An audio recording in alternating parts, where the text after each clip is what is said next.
All right, everybody. It's the Ebony Star Network, sponsored by the E Nation. By popular demand, we have another episode of Gent Culture, Gentleman Culture.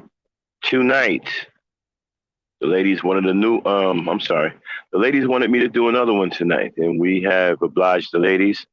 We will be talking about exposing the so-called dating culture. Well, not dating culture, the date coaching, the dating coaches. All right, now there are some legitimate brothers out there with some good advice. But most of the brothers who are dating coaches are charlatans. And we're going to talk about one of the most famous ones tonight, alpha male strategies. And I'm going to decode everything that he's telling you.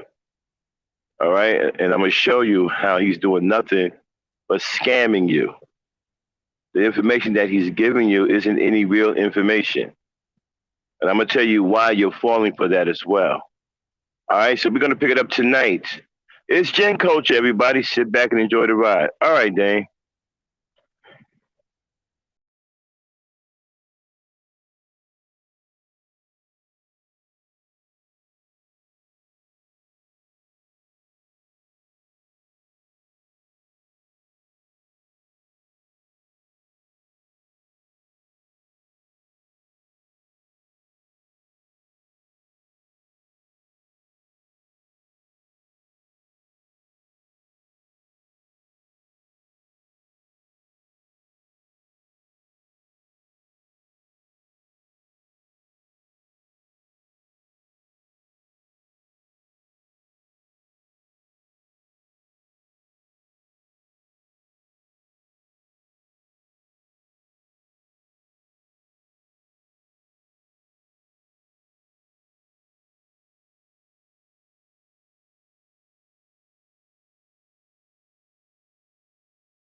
brothers get their act together, we build gentlemen. We build upstanding young men. Dinner. Men who are productive in society, who know how to treat a woman, who understands feminine nature. You can learn all that here on GentCulture. I'm an old school dude, man. I come from the old school. I have the old school teachings. I'm going to tell you what the truth is. I'm not going to pull the wool over your eyes. I'm not here to scam you. Now, what we're going to be talking about tonight, brothers, is this. Dating coaches. Now, a lot of brothers have taken to the dating coach rank as a way to try to be not totally worthless to black society. But they don't bring nothing to the game. All they're doing is exploiting young black men for money. They don't really give you any real information that you can use. As a matter of fact, some of them are just outright putting a woman's life in danger because some of you aren't fit to be with a woman. Hold on one second. Sorry about that.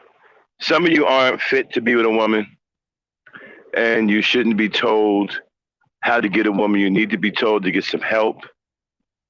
But some of these guys, they don't care, and they don't care what woman's life they're putting in danger by trying to tell a mentally infected man how to have a girlfriend or how to talk to a woman or how to somehow get a woman to do his bidding.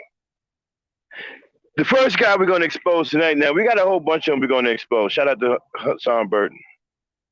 You know, now I'm not saying that there's not legitimate brothers out there that have some good advice for you. There are some. All right. Excuse me, y'all. I have some background noise because my truck is regenerating. So hopefully, Dame, can you hear that? No, I can't hear it. Okay, good. All right. So the first guy we're going to be talking about is the most famous one of all here on YouTube. Why he's famous, I have no idea, because he actually says nothing. He goes by the name of Alpha Male Strategies, who I believe is a gay male that doesn't have any women. I believe he's lying about every woman he's ever come across. I don't believe this guy even likes women. The second one I'm going to be talking about, I probably won't get to him tonight, would be Alan Roger Curry. Now, Alan Roger Curry is a little different, okay? You know, I just think Alan Roger Curry doesn't hate women. Alpha Male Strategies hate women. But Alan Roger Curry doesn't hate women. He's actually married. He doesn't hate women. But he's an absolute charlatan. And I'll break his stuff down too if we get to him tonight. Or we might save him from a whole nother GentCulture. We're doing this dating coach series. But the first guy we're going to put on screen is Alpha Male Strategies, which a lot of young men follow, which you shouldn't be following him. Hopefully, if you're listening to this podcast and you're following him after I expose him, hopefully you will unfollow him on Patreon. Hopefully you will start giving your money to him because he's doing nothing but exploiting you and scamming you. He's not telling you anything that you can use. He's not giving you any real information. See, a lot of you guys get caught up in this stuff because of pimp culture. For some reason, you think that a man controlling several women at one point is some kind of cool example of manhood.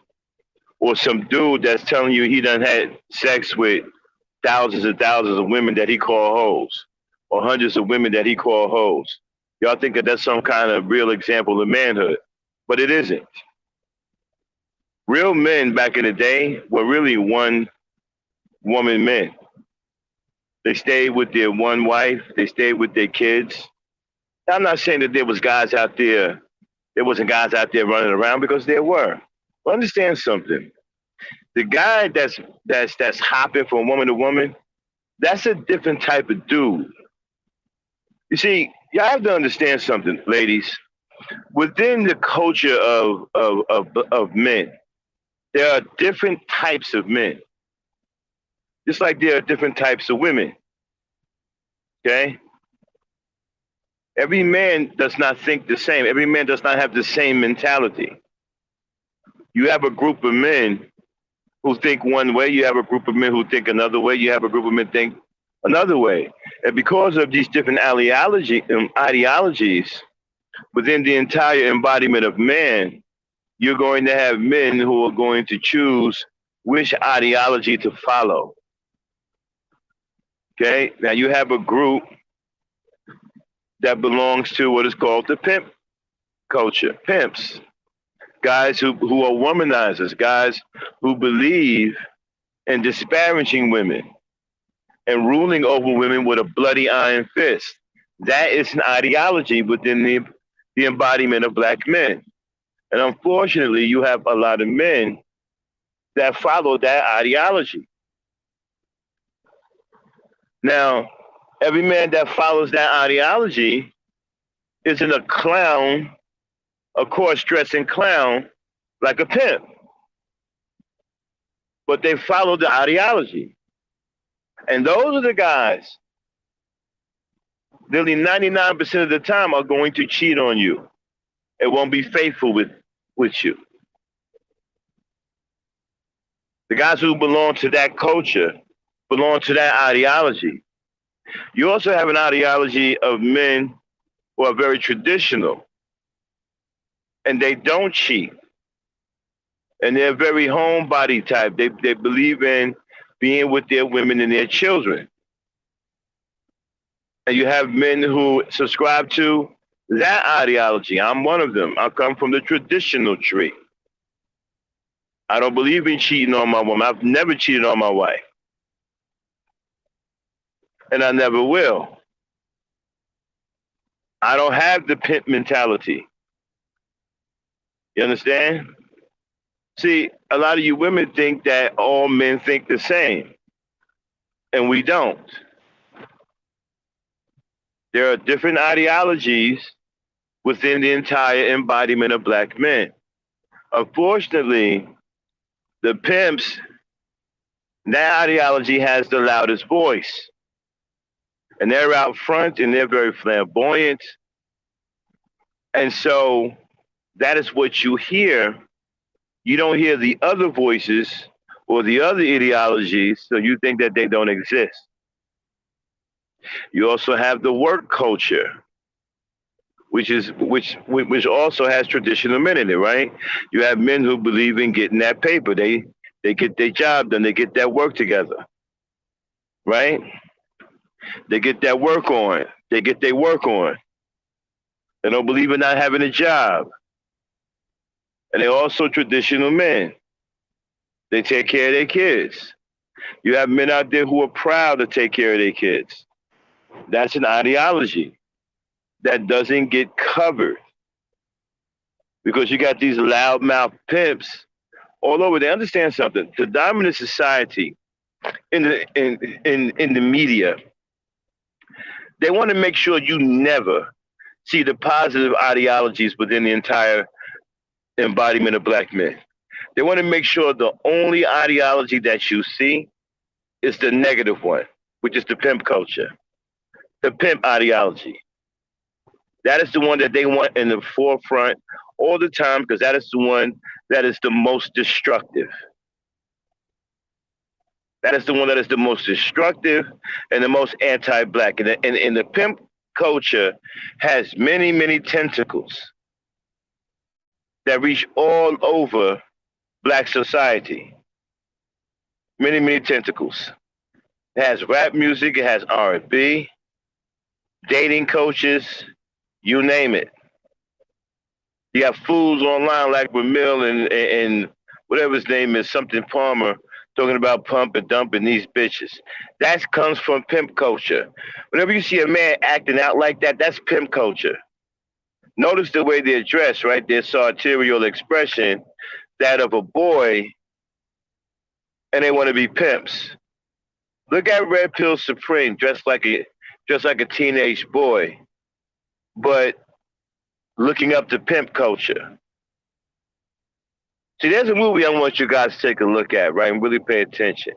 Bill Bellamy's How to Be a Player. The movie is about pimp culture, glorifying a young man who is a young womanizer. Okay? That is what the red pill guys are. The red pill guys are a bunch of Bill Bellamy's who looked up to a uncle who was a pimp for advice, dating advice. So basically, when you see a alpha male strategies and you see a Alan Roger Curry, think of the movie How to Be a Player, and think of the uncle that was a pimp. That's the role that Alan Roger Curry and alpha male strategies and other black men who are doing this. That's the role that they're playing in real life. They're playing the role of the uncle in How to Be a Player. And then the red pill guys, they're a bunch of Bill Bellamy's. Okay? These guys glorify pimp culture. Why? Because pimp culture hates women. Pimp culture destroys women. Pimp culture defiles the wound of a woman.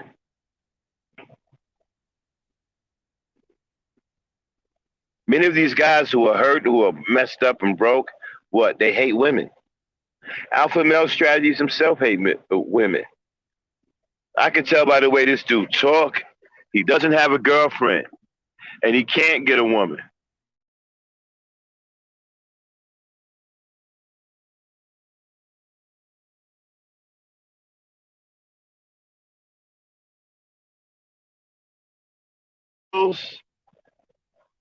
You are allowing them to go out and trick. These guys are tricking. All right? That's why they tell you, yo, man, I fuck all these hoes. I do this. I'm always fucking hoes. Think about that for example, right? For a second. What is a hoe? What do they call a hoe? Right?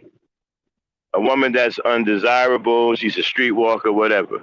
Well, if that's the case, then why are you saying you fuck them? So you guys got to put two and two together when you listen to these guys. They tell you all the time that they're scamming you. You just don't know what you're listening to. If a guy is disrespecting women by calling them hoes and bees, right? Then why would you respect him if he's telling you that he fucks a lot of hoes and bees? Why would you do that? See how this is such a psychological play on your mind? Man, fuck these hoes. Fuck these bitches. But then turn around and tell you, yo, I'll be fucking mad bitches. I'll be fucking mad hoes. Which one is it? Have you ever thought about that? Before you gave these guys your money for useless information? You're telling you fuck these hoes, fuck these bitches, they ain't shit, but yeah, he's telling you that's all he sleeps with. Hoes and bitches. So I don't get it. If the women ain't worth shit and they ain't about shit, then why is he sleeping with them? I mean, you guys got to start thinking for yourselves. This is how these guys get you and get into your pockets. And you can't see it because you caught up in pimp code. You caught up in all of this superfly shit, this Goldie shit. Thinking you a fucking Mac or you a pimp or you a player. See, let me explain something to you, right? You should never let a man get away with calling you a player. If a man called you a player, you should correct him. Nah, but I ain't no player. I'm a man. I don't allow myself to be called a player because a player is a despicable human being.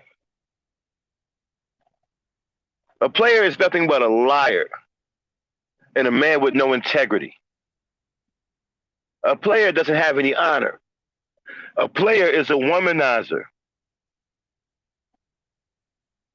Don't call me no player. You call me a player, I'm going to be offended. I'm a man, not a player.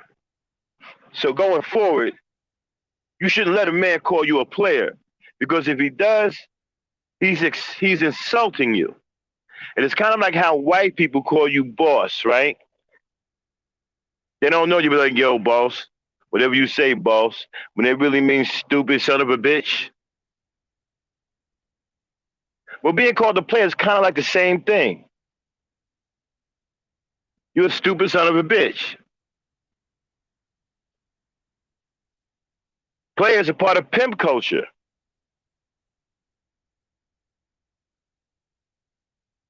So before we get into alpha male strategies, I start debunking and teaching y'all what these dudes say. And I can break it down because I'm old school. I'm older than both of these motherfuckers.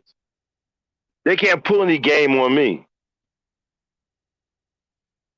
And I'm here to teach you how to not get caught up in what they say so you don't waste your hard-earned money buying worthless-ass books that don't mean shit, because they both put out books that ain't worth a goddamn and don't teach you shit.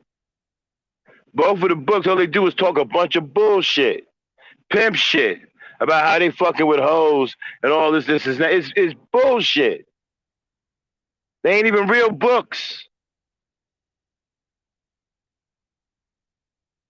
Hell, Iceberg Slim had a better book. Look.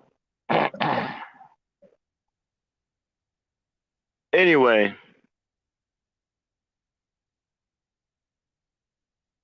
they're telling you, especially alpha male strategies. I don't want this hoe. I don't want to hear. By the way, he can't even address a woman properly, right? She's always a hoe. She's always a beast. She's always this and that. But yet he so-called fucking every last one of them. That don't give you any pause. A man sitting up here calling women all out there, okay, they ain't shit. They ain't worth shit. But yeah, he's Superman, right? He alpha male strategies. He the motherfucking man and shit. So why is the fucking Mr. High Value man walking around here fucking worthless bitches, worthless hoes? That never dawned on you guys. That never gave any of you guys pause. And he does it right in your face. I've been watching this guy. He does it right in your face. You guys can't even see. You guys don't even hear it.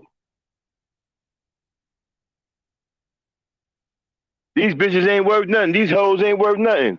Yo, I fuck all these hoes. I fuck these hoes to sleep. Wait a minute. I thought you said they ain't worth nothing. So if they ain't worth nothing, you Mr. High Dollar Male, why are you fucking them?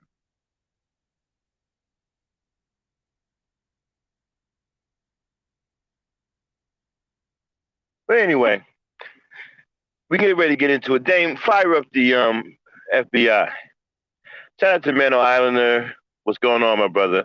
Hey, anybody show up tonight, block them. Flying Gumby, flying monkey, any flying anything shows up tonight, get rid of them.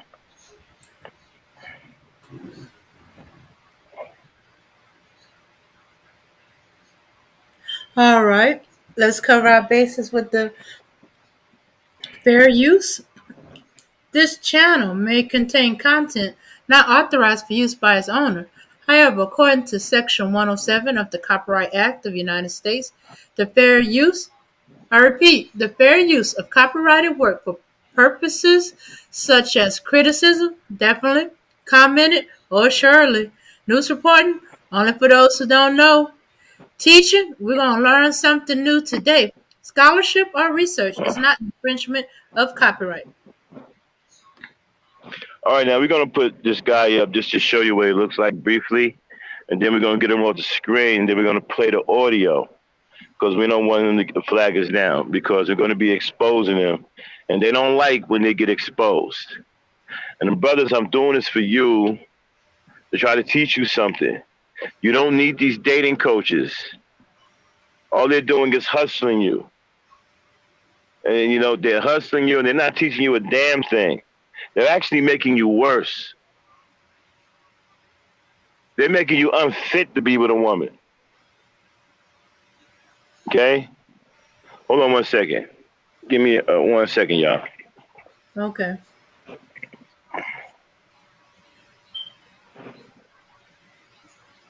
All right. Be Hello, right back. everybody.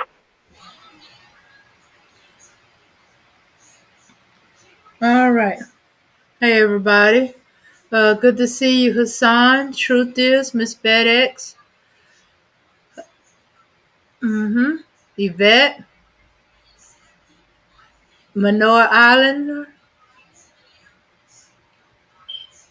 All right. Is everyone here? Joe Hillinger. Mm-hmm. Mm-hmm. Mm-hmm. Well, just about. Oh, and Princess Z. Just about everybody's here. Hey, truth is. All right. We're gonna learn that some of these dating coaches are not what they say they are, not what they say they are. Are they giving bad advice?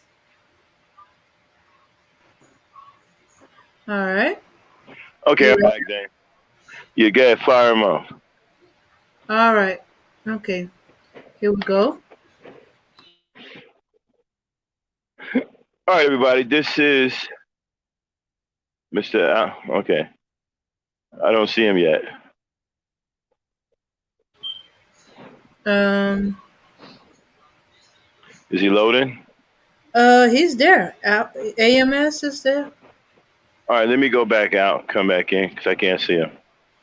Oh, okay.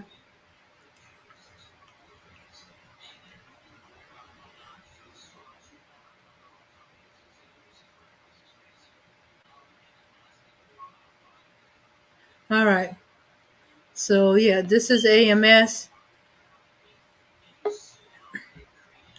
Man, he looks sleepy, high, or drunk.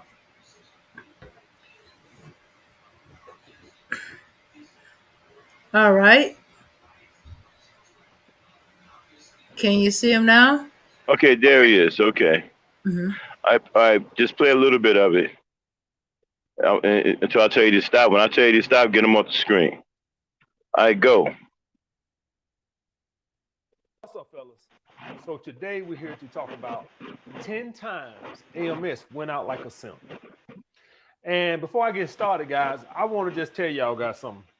I think it's this conception from a lot of you guys that think us dating coaches are born these alpha guys that we can't All right, do get no him off the wrong. screen, but keep the audio going. Do y'all Get him off guys the know screen, why though. Dave Ramsey sits over there and tell you guys not to go into debt? Because he went into debt and he had to end up filing for bankruptcy. Most wisdom, guys, Okay, now comes stop. from past failures. That's why. Now, one thing he's telling you right off the bat, right? He's telling you that a lot of y'all think that these dating coaches are born alpha guys. See, that's problematic. I don't mean problematic the fact that he's saying that. It's problematic that he recognized that you guys think that way. That's seriously problematic. You shouldn't be thinking that way about it. These dudes are bums, man. And this guy is the biggest bum of them all. I'm going to prove it. He's nothing. But yet he has the biggest name and the biggest following because you guys actually think he's some kind of alpha god. And he's not. He's a scam artist. And he's not telling you shit. And I'm going to point that out. Play it. I can get on here and I can make all these videos, not because I'm so alpha and you so beta. It's because I done made a whole bunch of simp mistakes you making. Do y'all guys grasp that? If you somebody like me and you done slept with a whole lot of women, Now and I don't stop. care who you are. Now I want you to pay attention to what he just said. First of all, he used the simp word, right? Simp. As soon as you hear simp, that's automatic pimp culture. Because that's the word that pimp culture uses, simp. All right? Pimp culture calls any man that defends black women or love black women or even kind of black women in any way is a simp. Okay? So as soon as you hear simp, you already know he's on the wrong side of the coin. He's on the side of pimp culture. All right? And two, he's talking about he slept with a lot of women. A lot of women. Which is the mentality and the ideology of pimp culture. Pimp culture has no respect for a relationship between a man and a woman. They don't have no respect for the women. They don't believe in being loyal to women. Kevin Samuels, all of these guys are down with pimp culture. Even the gay dudes are down with pimp culture. Play it. You done made a whole lot of simp mistakes. There is no doubt about it. Even the quote unquote ladies' man, even he's made mistakes. Because although he might be very good at conversating with a woman very well, it's still been times that he's pursued women Now and he stop. went out like a simp. And let me tell you what he's doing right now, right? He's setting up the groundwork to scam the shit out of you. He's removing trial and error from a natural situation between a boy and a girl. He's removing trial and error and he's calling it simping. So if you make a mistake with a woman, you're a simp. So you're supposed to come already with made, complete with batteries in the back, and know exactly what the fuck you're doing day one and never make a goddamn mistake. If you make a mistake, you're a simp. So you got to be already on it. No mistakes. You got to be already schooled, well schooled. And check this out. Wait till you tell you the age he was when he was making these mistakes. And I'm gonna point something out to you about how so many of you get tricked and get caught up in these bullshit stories and end up giving them all your money. Play it. So that's the first thing I want to make before I say enter this thing, guys. You cannot be a great dating coach unless you done made a whole bunch of simplest mistakes. That is just the bottom line, guys. All right. So I'm going to give you 10 of the mistakes that I've made over the years and tell you what I've learned from them. Okay. Number one, and I'm not putting these in no particular order. All right. So it's not like one is more important than the other. Just whatever was coming to my mind when I was making the list. All right. And I'm going to keep the girl's name out of it. And it's funny, right?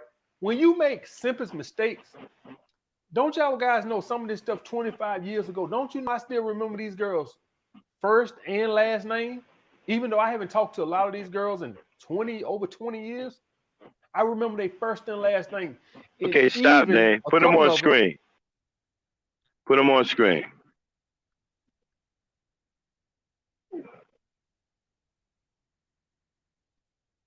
Play it.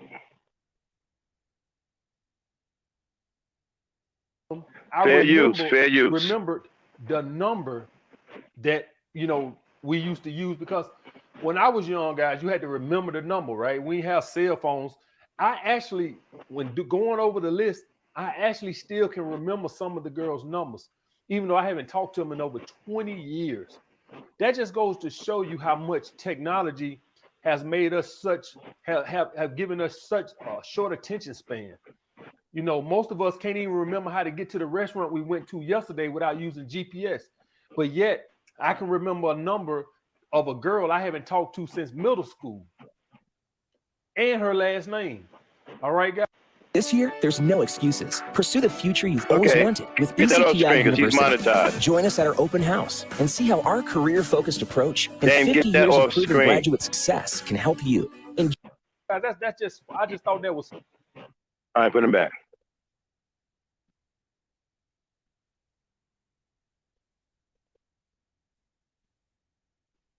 Funny, as in how technology has made us actually dumber.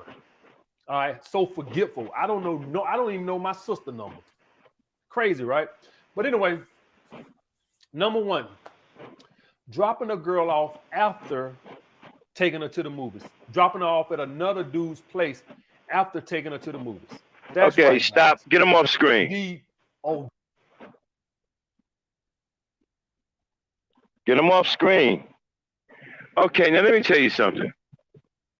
Dropping a girl off at another man's house after you take her to the movies. First of all, that's not even realistic.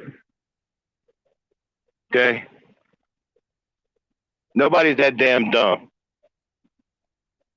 And if they are, they're usually kids. If you're a grown-ass man taking a woman out to the damn movies, and then when she's done, she asks you to drop her off at another man's house and you do all that, then you just a damn dumbass. That ain't nothing to do with being no damn simp. You just a flat-out dumbass. And usually anybody that would even entertain some kind of stupid shit like that would be a damn teenage boy. You know why? Because teenage boys don't have any fucking experience with girls. Okay? And now check this out. He's telling grown-ass men this shit. And grown men like, oh, yeah, I remember when I took old Molly out, and she had me drop her off at this dude's house. I was wondering about that shit. Nigga, if that's what happened to you, then you just a dumbass nigga. That ain't got nothing to do with being no simp. You just dumb. So right here, he ain't telling you nothing. Matter of fact, he ain't even telling you the truth. He's not even telling you that that's just dumb. What he's using is the term simp. Okay? That's what he's using. Play it. Audacity of this little heifer to have me take her to the movies, which I offer to take her to the movies. Hey, so stop. When we get to the movies, right? The audacity of the little heifer. Your dumbass took her to another man's place. That's dumb. That got nothing to do with being a damn simp. You're just dumb. And that's you. I'm telling you, when you find that kind of horrific idiocy, that's usually in teenage boys. Okay? Play it. And the seats I had got were to the side, right? Or at least where I sat. I don't think we had assigned seats at the time. Like most theaters, now you have assigned seats, or a lot of them do. At least the ones that have the dine-in do. But I sat on the side.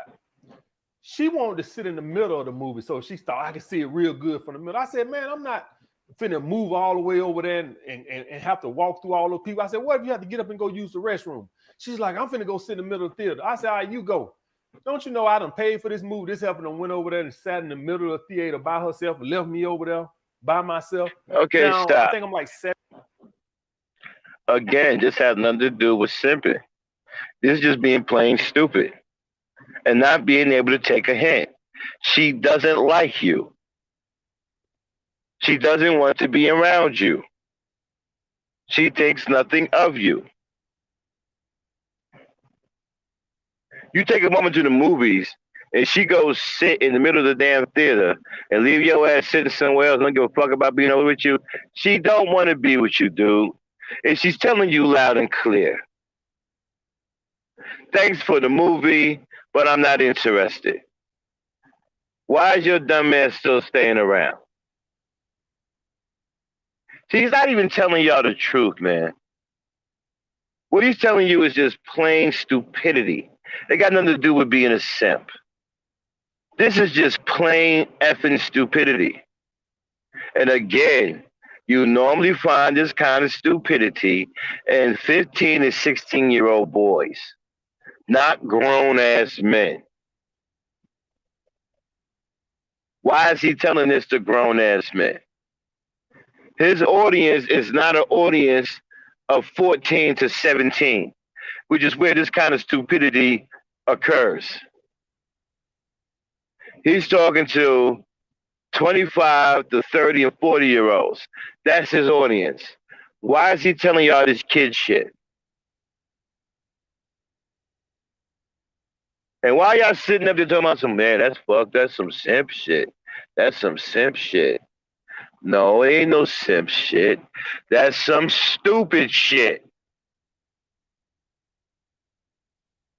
Play it. 17, 18 at the time, right? 17, 18. And so I done took her to the movie, mad as hell. I took her to the movies. And so after the movies, she like, oh, I want you to take me over here to my teacher's house. He gonna help me with some homework or something like that. Some crap, right? But the bottom line, the main take home is, because you can't dictate, what a girl goes after the thing. The bottom line is, this girl hadn't showed me no attraction, up to that point, right? She showed me no attraction. Why am I taking her out? Do y'all guys get that logic? Bingo. Stupidity. Why are you taking her out? She doesn't want to be with you. She already showed no attraction to you. What are you even hanging around for? She's not interested in you. That's why she wants to sit in the middle of the goddamn theater, because she knew chances are that's something you wouldn't do. She don't want to be with you, and she probably told you no, and you won't take no for an answer. That's not being a simp. That's called being stupid.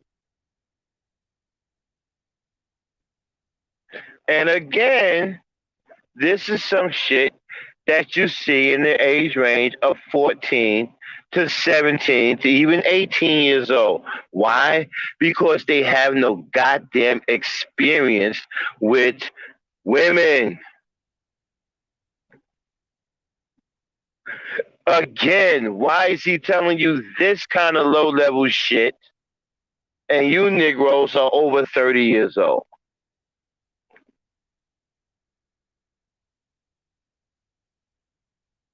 He's not even telling you anything. He's telling you a story about kids, about teenagers who make dumb mistakes. Teenagers are supposed to make dumb mistakes. Why?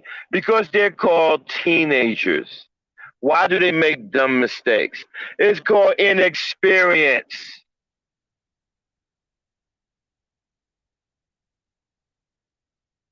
Y'all on some word, that's some hard, alpha male strategies. You was on point, man. Here, let me hit your Cash App up, man. That was some solid shit, yo. I just turned 40, and I knew something was wrong, man. Like, you know what I mean? Like, yo, man, you just changed my life with that info, yo.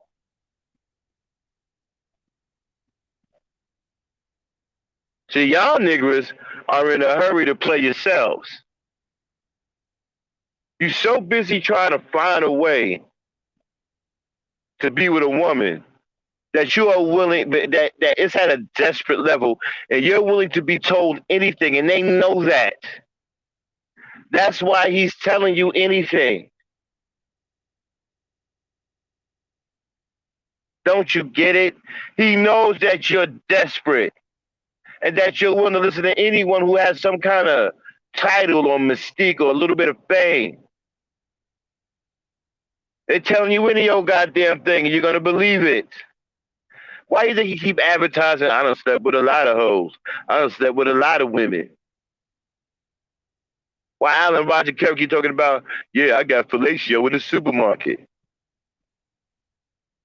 That's the lure you dummies in. Yo, man, them brothers must be gods. I mean, to get fellatio in the supermarket, my nigga, yo, alpha male strategies be banging bitches, man.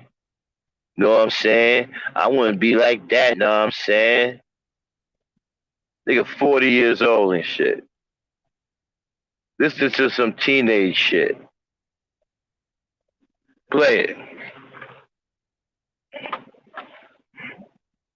You see what I'm saying? Why do not take women out who haven't shown you no type of attraction? That's the take-home message I'm trying to tell you guys.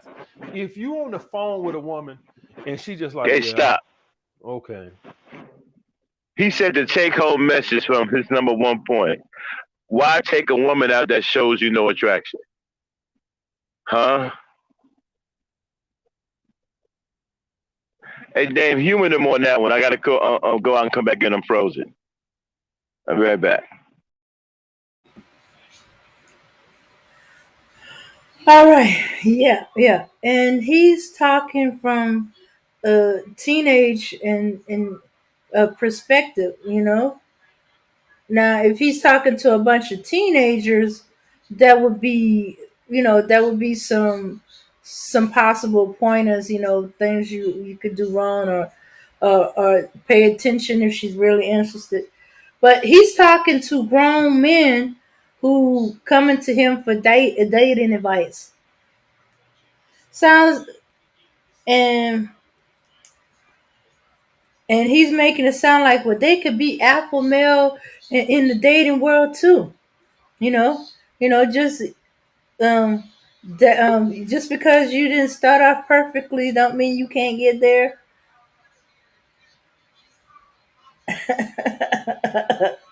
Right, Hassan? I don't want to hear nothing about your funky sexual escapade and rendezvous. Spare me the details. Uh huh.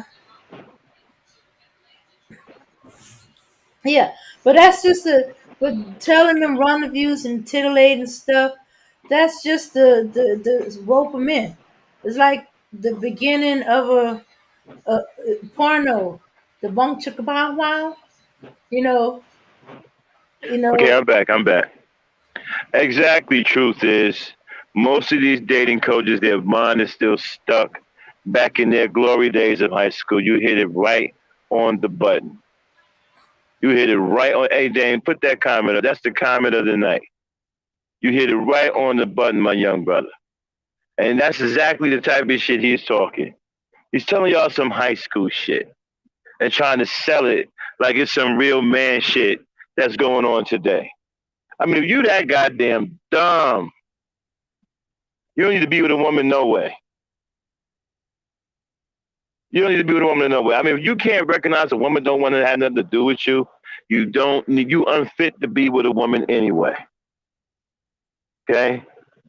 I mean, you take a woman to a movie theater and she pull that middle of the movie theater shit on you and you ain't left, man, you out of your fucking, hey, come on. Play it, Dan. Mm-hmm. Why would you want to take her out when she sounds like she'd rather be doing anything else in the world other than talk to you? Now, of course, if you're going to offer her a date and she got nothing else better to do, of course she'll take it. But that's when you as a high value man got to say, wait a minute, what the hell is this? This girl don't want me. Now, funny thing is, I did actually end up sleeping with her a few years later. I slept with most of these girls. There's a couple of them I didn't, but most of these girls that I went out like a simp, I actually end up getting them later. And I'll talk about that as we go through the video. But that girl showed me no physical attraction to that point, right? To that point. And yet I offered to take her to a movie. That's going out like a simp. Some of you guys right now are going to take a girl out this Friday. Has she shown you that she's remotely sexually attracted to you? See, I basically was just happy to spend some time with her. I'm going to warm her up. Attraction is non-negotiable, guys. If you can't warm her up on the phone, if you can't raise her attraction over the phone, don't even waste your time with it. So if it feels like an interview over the phone, what I mean by interview, you asking all the questions. You the one navigating the whole conversation. What she's doing? She's sitting there, yeah, no, maybe tomorrow. She's not engaged in the conversation. She's not trying to get to know you. It feels like an interview. Stop. She's not interested. Now, I will agree with him on that part. If you're talking and the woman is showing very little interest and you can't pick up on that, that's on you. That's why I always recommend, fellas, keep your talking to the minimum. Get her interested in talking to you. Drop gems in your conversation to have some mystery to yourself so that she will think about you and want to connect and communicate with you. It's not about you running your damn mouth. So that I do agree with him on. If you running your mouth and she on some, yeah, you pretty much out of there anyway. Well, actually, you ain't even in there, and you still can't recognize that, and you still go take out. Most women will not turn down a night out. A lot of men got nothing to do. You know, they probably got somebody babysitting the kids. They want to go out and eat. Women love to be taken out. They're women. I keep trying to tell you guys ain't figured that out yet. Women love to be wined and dined. They love to go out and see nice places. They enjoy nice things. They enjoy being around nice places. They love going out, having a meal. If you're offering it to them and it's free, you damn right they're going to take it. A chance to get out of the house, and all they have to do is pretend that they like you until they finish the meal, and then get the free ride home, and then throw your ass in the friend zone and change their phone number. Hey, it's worth the free meal. Why not? It's worth the free meal and the free ride. Hey, it's on you. If you wouldn't have been running your damn mouth, you would have saw that she had no interest in you. Play it. Do not take a woman out like that. I should not have taken this girl out. Okay, stop. I went out like a simp. All right, that's not really groundbreaking information, fellas. I mean, seriously. That's not self-explanatory. Somebody got to tell you, don't take a woman out that doesn't like you. Somebody got to tell you that. I mean, you don't know that automatically. Well, damn, she ain't really feeling me, man. So let me go on and move on. Somebody got, hey, man, you know what?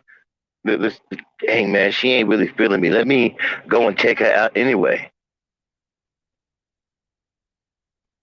Ain't nobody telling you, hey, man, you know what? She ain't really digging you, dog. Maybe you should waste your money taking her out. Yeah, I know that, man, but it's something about her, man. Maybe she'll be digging me later.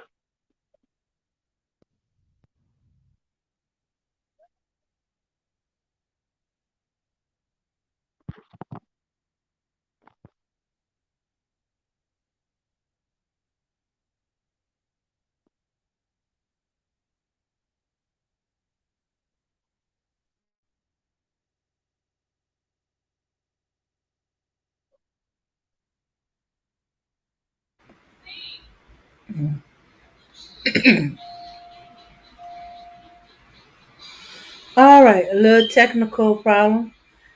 Hey, Aaron Collins. Do not like a man who thinks he's Mr. Know-It-All. It turn off. Mainly because they can't get a word in edgewise, maybe.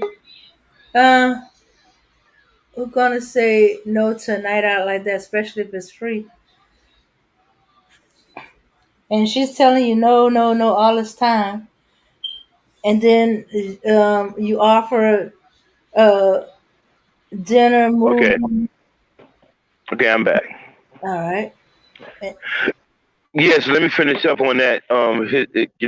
His number one, right? I mean, nobody should have to tell you that if a woman is not showing you any attraction, she doesn't want to be with you, you shouldn't take her out. Nobody should have to tell you that.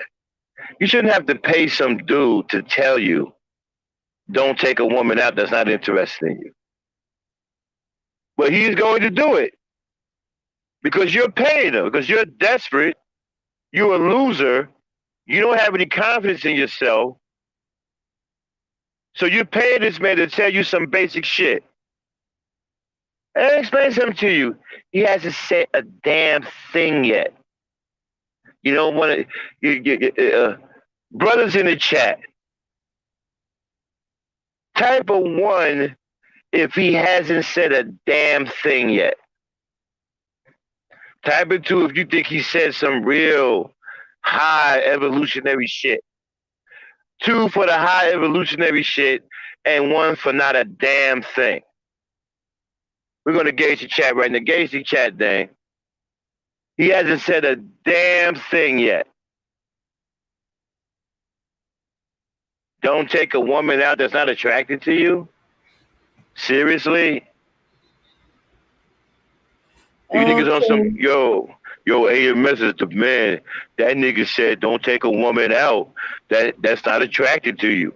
Yeah, what's in the chat? Okay, Hassan goes yawning. One, and let's see. Truth is a big one with a bunch of exclamations. Hassan said he's making him sleepy. Right. This nigga ain't said. This is the most rudimentary information possible, and it's not even grown man information. This is teenage shit he telling you. Mm-hmm. All right, play it. Let's hurry up and get to his number 2. Okay.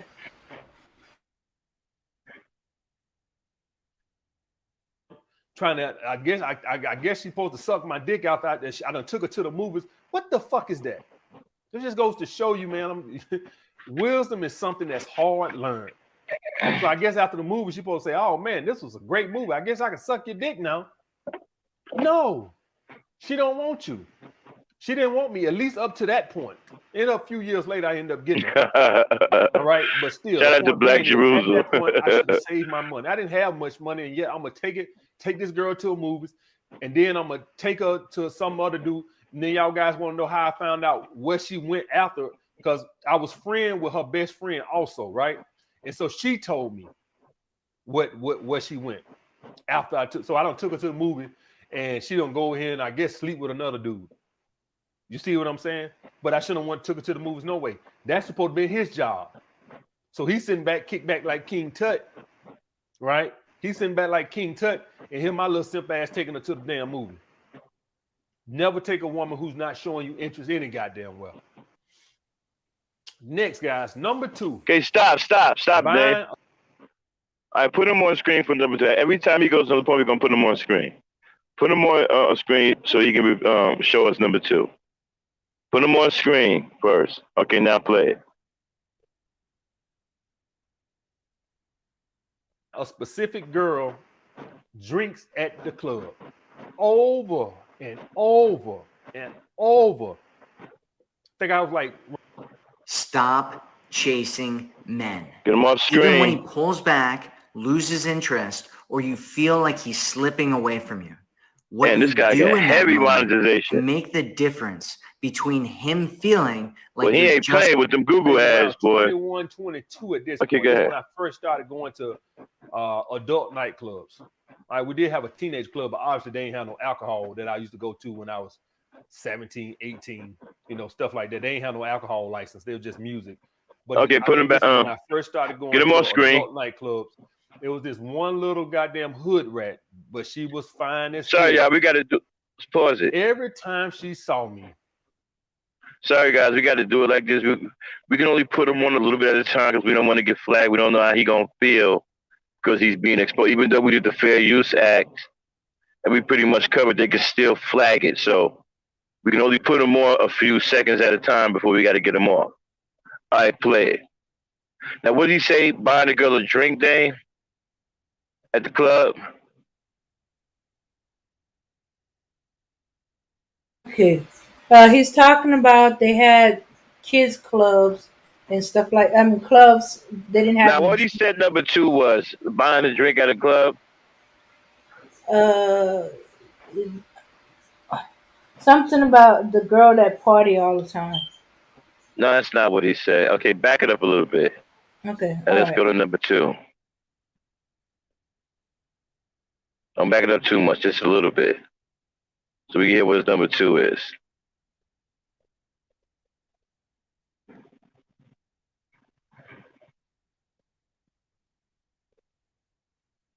Okay, play it.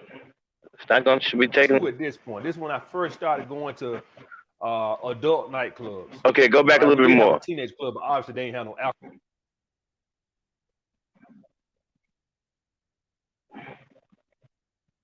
I play. It shouldn't take a long time. It's not that far back. drinks at the club. Over and over. Go back a little bit. Over. I got it. Tut and hear my little simp ass taking her to the damn movie. Okay, good. Never take a woman who's not showing you interest any goddamn well. Next, guys, number 2, buying a specific girl drinks at the club. Over and over and over. I think I was like maybe around 21, 22 at this point. This is when I first started going to adult. Okay, stop. All right, we did have a teenage. All right, now you're starting to make a little bit of sense. Okay, that is some simp shit. Okay, if you buying a girl drinks over and over at a club and she ain't really, I mean, you ain't really said nothing, you ain't pushed up on her, you ain't said nothing to her, you think she fine and all that, but you ain't approached her, and you buying her drinks. First of all, when you buy a woman drink, that's no guarantee. Okay. Now, if you want to open up with that being your opening line, you want to get her a drink, or send the man over there and tell her the drink's on you or whatever, that's cool. That'll probably get you a little leeway to approach her, but that's all it is. Now, if you still buying her drinks and you ain't said nothing, I tell you, women aren't going to turn down gifts. They like little girls. They love gifts. She's at a club that serves alcohol. A drink is a free drink is a gift. They're not turning that down. But it doesn't mean all it does is get you maybe a quick moment, okay, to go over there and talk to her, introduce yourself to see if you can capture her interest. Now, if you constantly buying her drinks and you ain't approached her or whatever, she probably already put you in a friend zone and just gonna keep doing the drinks. I mean, that is some simp shit. I hate to agree with him on that, but that is simp shit if that's what you're doing. That is simp shit. Don't do that. Have some damn courage. Buy her a drink and step to her. See, a lot of you guys are afraid to step to women when they're with other women, but that's the best time to step to them. You understand? That's the best time. Because you go over there, you talk to her in front of her friends. That gets you big man points. Big man points. All right? And you talk to her, and even if you don't get her phone number, when you walk away, her and her friends are talking. Damn, girl, you need to get his number. He fine. Wow, he came over. They talking about you. See, a lot of y'all mess up when y'all like a particular woman in a group of women and you're afraid to approach her. That's the time you want to approach her when she with her friends. Because that's going to, 9 times out of 10, if you on point, her friends will help you out. Her friends will be on some, girl, you better go on and get that man. He got a good job too. Did you hear what he was saying? I was listening. You want the other women to hear what you're saying to her. All right? Because they can be the deciding factor on whether she decides to go with you or not. But he ain't gonna teach you no real skill, no skills like that. Watch the bull crap he tell you. Okay? He ain't gonna drop it on you like I just dropped it on you, okay? Check out how he gonna do it. Play it. Club, but obviously they ain't have no alcohol that I used to go to when I was 17, 18, stuff like that. They ain't have no alcohol license. They was just music. But I think this was when I first started going to adult nightclubs. It was this one little goddamn hood rat, but she was fine as hell. Every time she stop. Notice, right, when he talks, he keeps sneak dissing women. All right? You know who do that? Gay men. Gay men do that. You're going to know he's going to do this throughout his podcast. You're going to keep sneak dissing women, calling them hood raps, calling them hoes. Gay men do that. Real men don't do that. Gay men do that. Play it. Buy me a drink. That's bad enough. But here's even the worst part. Guess what she would do after I bought her the drink? She'll walk away. No conversation. I don't even think I remember her saying thank you. Just walk away. Okay, stop. And you know what my mindset was? Are y'all starting to realize now that this guy's telling you bullshit? He's a little bit into his second story, right? And so far, the type of dude he was an inexperienced little loser who was around 14, 15 years old. And even when he became 20 years old, he was still 14, 15 years old. An absolute loser when it came to women. And he's doing this to get big money out of it because he's Superman. He's alpha male strategies, right? This is a ploy to get more money. This is a very good, smart business move. He knows he's got the fame now. He's got 2 books out there. He's Superman in the dating scene. He's the #1 man. So now to get even bigger money, which is a smart business move, he's going to take you and tell you the story of how a little boy became Superman. And you're going to eat it up. And you're going to run them cash apps. You're going to run that money. Okay? This is all a business trick. And you're going to get paid off this video. Man, even the Man of Steel used to be a simp. These guys are hustlers. They know how to get this money. And he going to get it. Because right now, he the Man of Steel. He's Superman in the dating scene. But he's getting ready to show you that even Superman had kryptonite.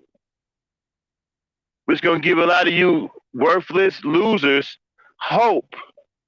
I can one day become Superman. Hey, even Superman AMS, well, he was a simp. So I could be one day, AMS. You're going to keep donating your money to him. They're going to keep feeding you bullshit. Going to keep feeding you bullshit. Then you're going to write another book. You're going to run out and buy that one.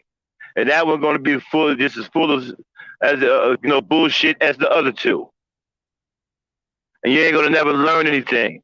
Before you know it, you're going to be 50 years old listening to this fool that done gave him about $10,000, $15,000. And you still ain't got no girl and don't know shit about getting women. Because he ain't telling you nothing. He's not teaching you how to get a woman. He's telling you how he did things. How he became who he is. That's not teaching you how to get women. Play it. My little simp mindset was, I think a couple more, I get them. I buy a couple more drinks, I think I'll get them. Simping at its fucking highest, guys. First of all, stop. Again, yes, it's simpish, right? But that's only 1 or 2 drinks. After 2 drinks, it becomes stupid. It is no longer simping. I'm not saying there's nothing wrong with buying a woman. You're going to buy a woman a drink. But it's the way you go about it. You go up and introduce yourself first. How you doing? My name is so-and-so and so-and-so. Get into a conversation, all right? And because she gave you your attention, you would like to reward her with that. Hey, can I buy you a drink? And keep the conversation going. There's nothing wrong with that. Nothing wrong with that. Now, if you want to do the grandioso thing, and buy her a drink from way across the room, and when the bartender tell him, the drink's on that gentleman all the way over there, and y'all make eye contact and you give her the head nod or some shit, I mean, you could do that too. But I wouldn't advise that because, what happens if you do that and she acknowledges you, but the distance between you and her is very long, There's a bunch of people in between because there's a club. By the time you get up and walk smooth with your broke down profile, you know what I'm saying? You got the hard fucking gangster lean, you know, with your dragon t-shirt on and your zoot suit pants. You know what I'm saying? And you know, bebopped over there. It took you like 2 hours to get over there. Her mind might have changed, or she might have moved. So you know, so you know that can have some you know, some drawback to it. You know what I mean? So you might want to get over there first and say something to her before you buy a drink. Ain't nothing wrong buying a woman a drink. Men do it all the time. Ain't nothing wrong with that. It's the way you do it though. Play it. I don't have stuff like that happen to me no more because I'm particularly not interested in that type of woman no more. She was a hood rat. She was fine. She had a badass body, banging ass body, but she was a gold teeth, purple hair hood rat. I'm not even attracted to those type of women no more. So it's impossible for me to even fall for something like that again because I'm just not attracted to that type of woman. A gold tooth, purple weave, hood rat. Let me say that one more time. A gold tooth, purple weave, hood rat. Doesn't that sound like a made-up insult? Dame, come in here for a second.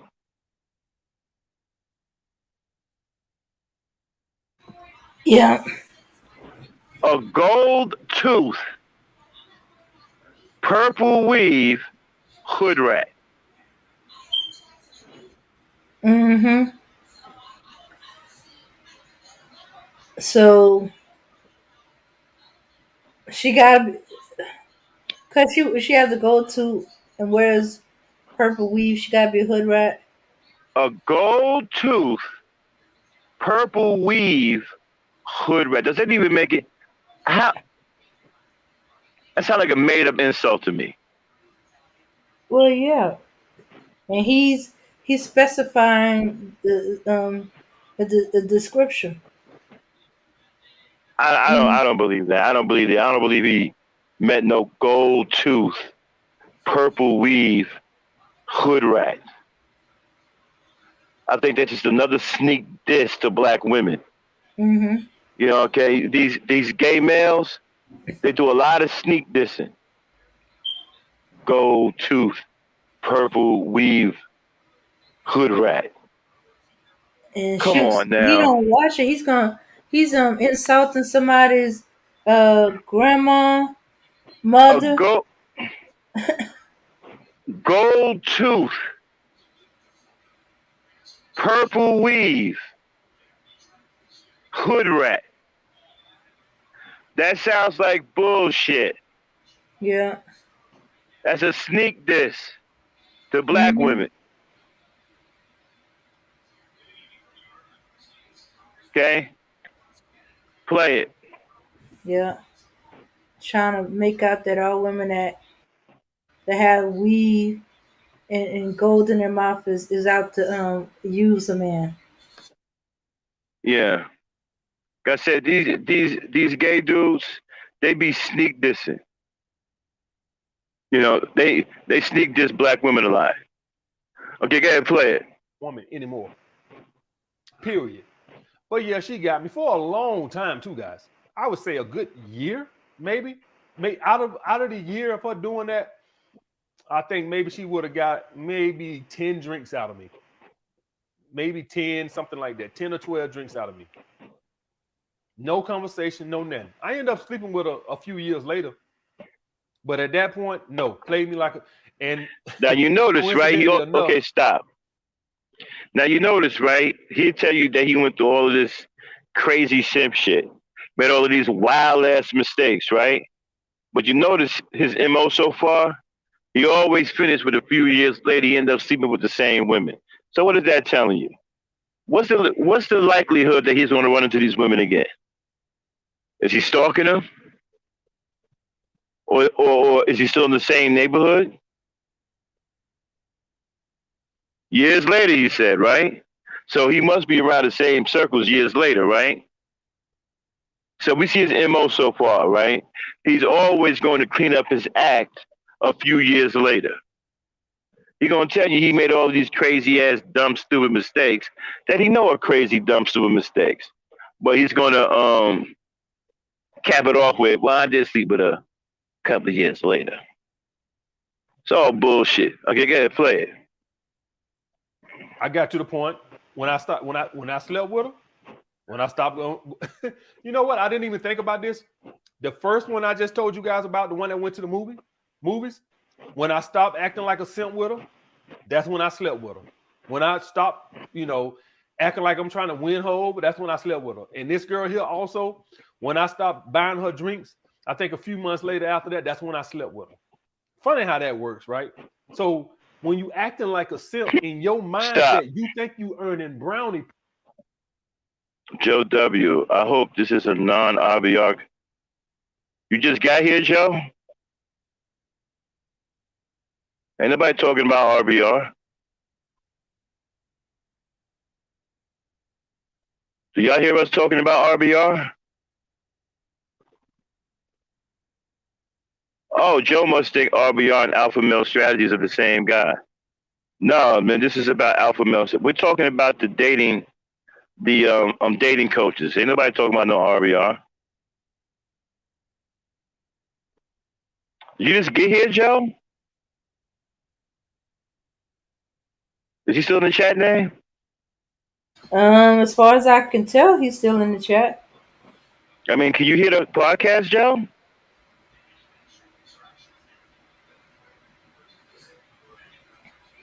I don't know where you get that RBR stuff from. Oh, he said I just got here. Oh, okay. Nah, we ain't talking about that lunatic. Nah, we doing the GentCulture. We exposing some of these dating coaches. This is the famous alpha male strategies. We are decoding the things that he's saying. Okay, go ahead, play it then. Mm-hmm. Yeah. Points. In actuality, you're showing the woman she has more value than you, and therefore she can't sleep with you, because in your head you're saying, "Here, Your Highness, you have more value than me, so I have to treat you better. I have to buy you drinks. Okay, I have stop. to take you to the movies." See, now, you see, this is a clever way of teaching boys, right? Not to value women. It's a clever way of doing it. He's planting the seed in their minds to not value women. And this is how pimp culture works. It starts with the devalue of women. So the boy does not value the woman, then he develops an unhealthy relationship with her where he doesn't respect her. And so now he's using all of these simp tactics to justify devaluing the woman. That's what he's doing right now. Play it. So in the simp mind, in my mindset, how I was thinking at the time with these girls was that, if I just keep doing this, if I just keep doing stuff, I'm gonna get them. Nope, play like a simp. I didn't sleep with them until I stopped being nice. Funny how that works. Funny how that works. Funny how that works. All right, guys. Well, and okay, stop. And it's funny, right? Now, what's funny is he was a young man, right? 17, 16 years old, right? 17 is far removed from 16. Understand something. Boys at that age don't have any experience with women. So all of this, he's sleeping with all of these girls, going through all of this shit, whatever. Okay? That's pretty much right. And usually, okay, think about how you were when you were 17 years old, 16 or 17 years old, right? Think about how you were. Were you some kind of ladies' man? Were you going down here slaying the women?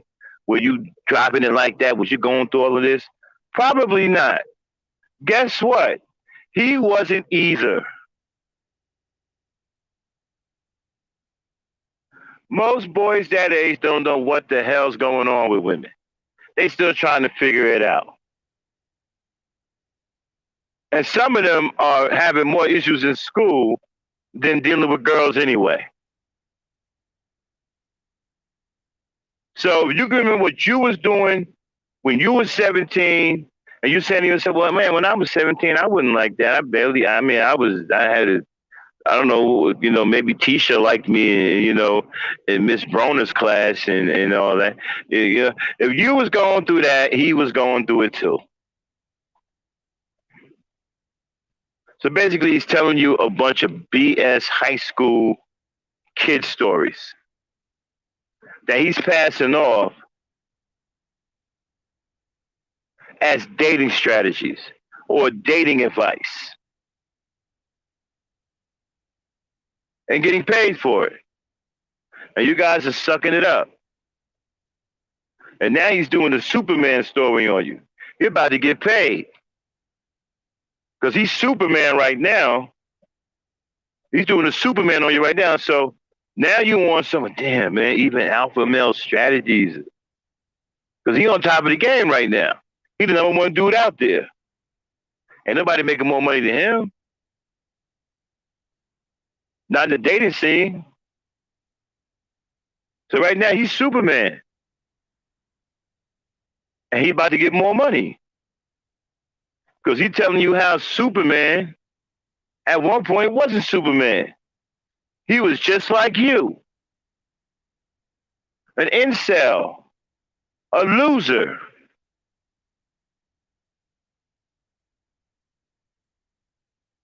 A guy who prematurely ejaculated by, looking at the lingerie section in Essence magazine or whatever one of the magazines with all the lingerie in it.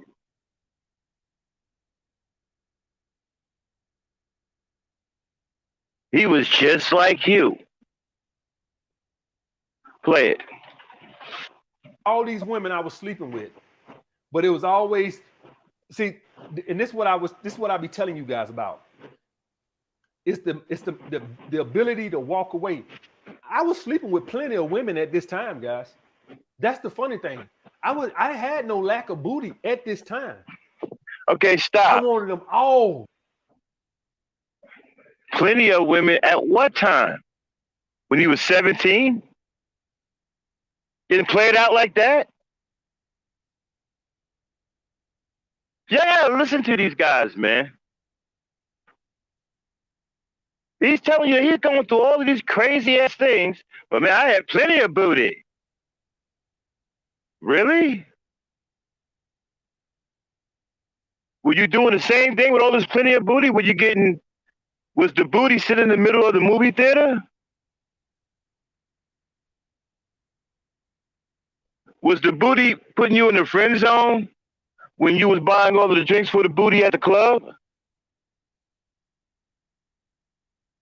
Getting plenty of booty, but telling you he getting played the fuck out and doing stupid shit. Was the booty not attracted to you? Were you taking the booty out when it wasn't attracted to you? So you gotta break this shit down. He's telling you that he went through all of this shit at age 17, but then also telling you he had plenty of booty. Come on, something doesn't add up.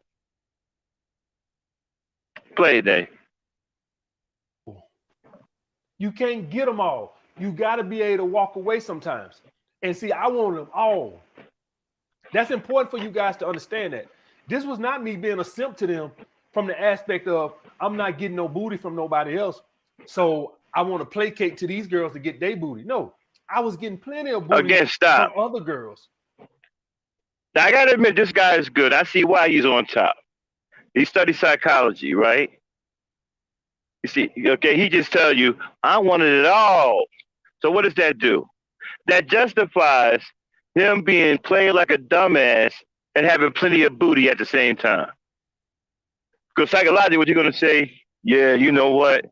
That don't sound right. He getting played like that, and he got plenty of booty. I understand. He wanted it all, so he was being greedy. That's why, he was getting messed up like that. See, that's psychological right there. Playing with your mind. That's why he's able to get this shit off. A lot of these guys are college graduates. Alan Roger Curry is a college graduate. Alpha Male Strategies, I don't know if he's a college graduate, but he's not a dumb dude. Okay?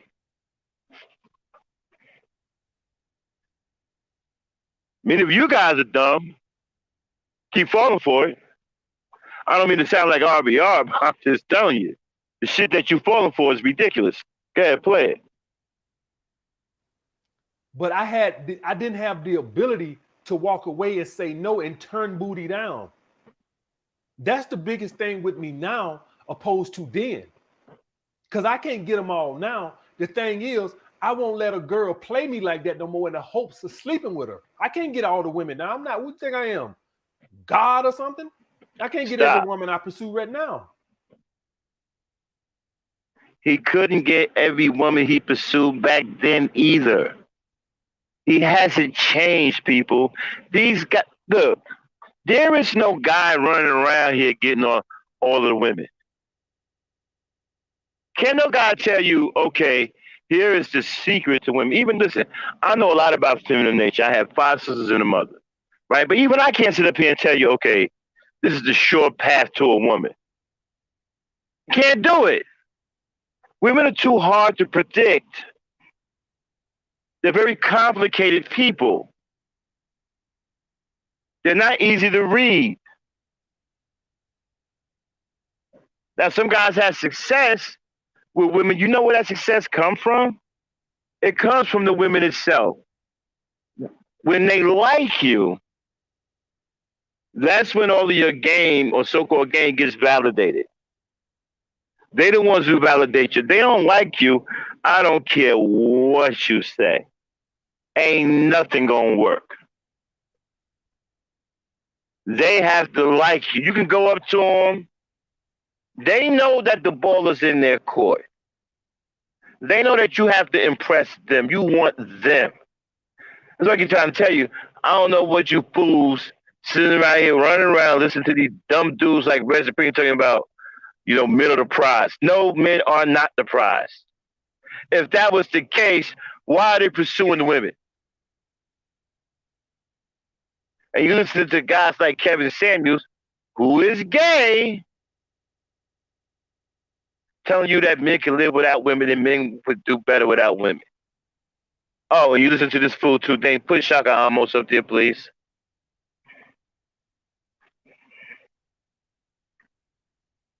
Dang. Okay. Let me show you somebody else you listening to.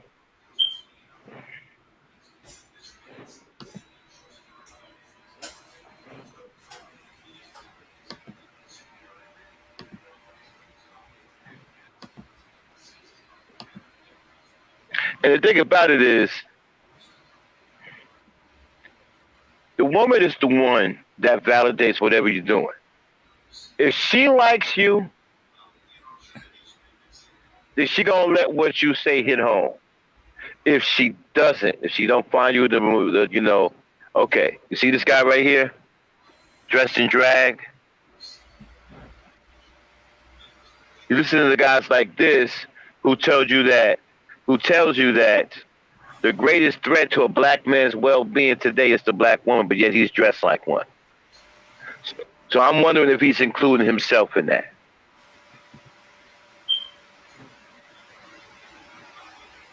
This is who you're listening to.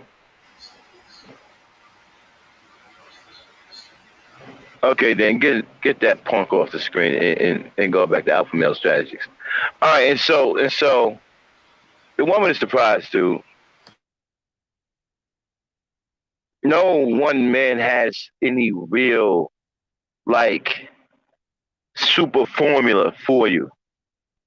The best they can tell you is to work on yourself so that a woman will be attracted to you. and try to do some of the basic things. Okay, like treat her with respect. Be kind to her. These things can open up doors with her. But as far as how she thinks and all this other shit, and you're getting into murky water, man. Anytime you're sitting up here talking about how women think or how women think, man, you're really getting out of your depth. They all don't think the same. And man, let me tell you, I remember one time I was talking to a woman, this is about almost 25 years ago. And the way she looked at the world blew my mind.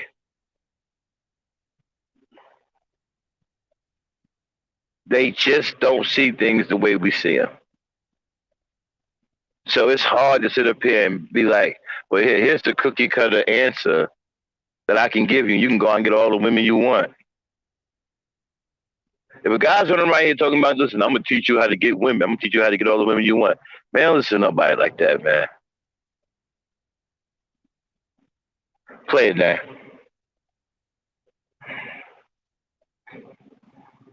The thing is when I see that a woman is not interested in me sexually, I have the ability to walk away and not let her play with me. See, this would never happen today, not because, it's like I'm sleeping with so much more women than I was then, because I was sleeping with a lot of women. But I didn't have my pride and my respect didn't come before booty. If that makes sense. I wanted to fuck him, and I wanted to fuck him bad.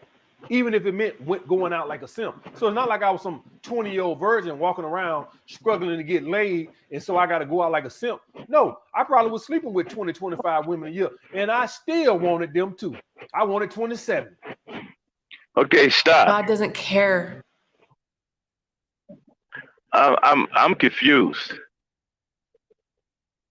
You're a 20-year-old simp, and he's still sleeping with 20, 25 women? This is the same guy that can't recognize when a woman doesn't want to be with him, and he still takes her out. He's still getting all of this booty. Girls are going to the middle of the damn movie theater on him. He's 20 years old, getting played out, doing simp shit, and still sleeping with 20, 25 women.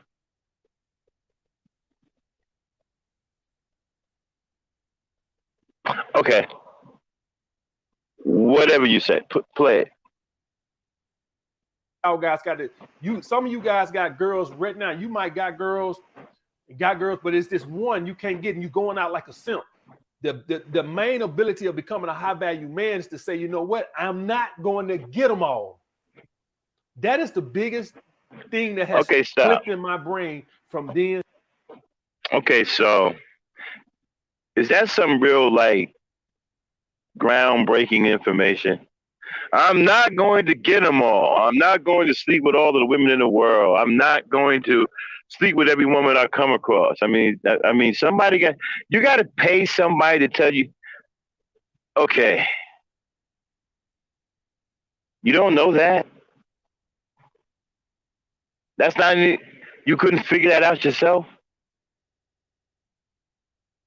You got to pay some dude who telling you a bunch of bullshit.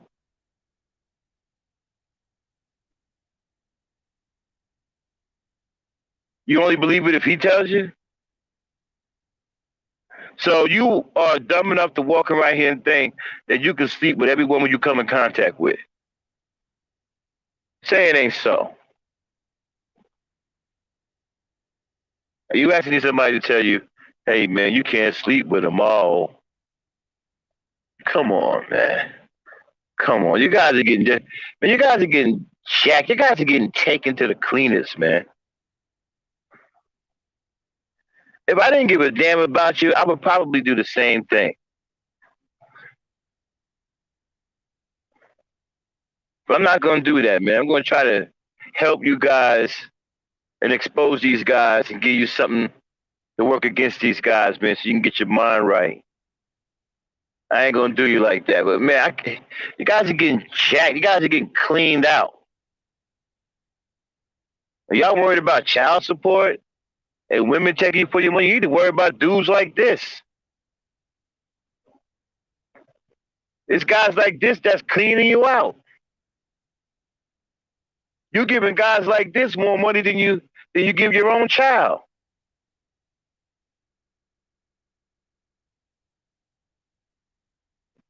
Let's be honest. Some of you can't pay child support this month because you gave that money to him.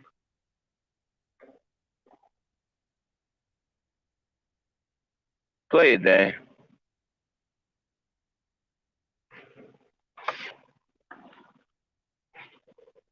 To now, yo, bro, you're not gonna sleep with them all. Have the ability to walk away. I don't care how fine she is. That's the key, guys. The ability to walk away, no matter how bad you want to sleep with her. Next, guys, number 3, and I made this in a video before. Okay, Dave, stop. Who played me. Put them on screen. You get ready to do number 3. Put them on screen.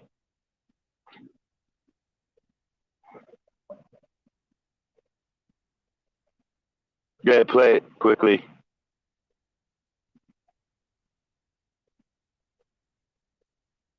For dinner, and then she claimed she was gonna, we was gonna sleep together, and then she went home, and then she supposed to came back over my place, and then she was playing me, telling me something, hey, I'm still waiting, and then she ended up turning her phone off and hit me up the next day and telling me her brother came over and this commotion with the police got involved, blah blah blah. She played me, right? Took her out to dinner, she went and played me, and I told y'all guys, I hit her up later that okay, get them off the screen, but keep it going. And I told her to meet me. I wanted to buy her an outfit so she could look good for me to represent going out with me, right? I told y'all that story on, I can't remember which video it was, but I know I told y'all that story. This was her, where she played me for dinner. I said, hey, how about you come over? She said, well, I ain't ate nothing. I said, well, let's get something to eat. When he got something to eat, she already had it set up from the get-go. She already knew she wasn't gonna give me none, right? And then took out to eat. Then she was okay, I'm gonna go home and get some, and I'll be back over your place. I'll come back over your place. I'm sitting there waiting like a fool all night till finally like 1 o'clock, 2 o'clock in the morning. She turns her phone off. She hits me up first thing the next morning, like 8 o'clock or something, telling me something. Yeah, she had to turn her phone off. She was scared. Police got involved and all that other type of crap, guys. Okay, stop. Negotiate sex. In other words, I tried to buy this girl some food. All right, he couldn't have been 17. He had to be older than that. He had to be around this 20. I mean, you getting played out for a dinner.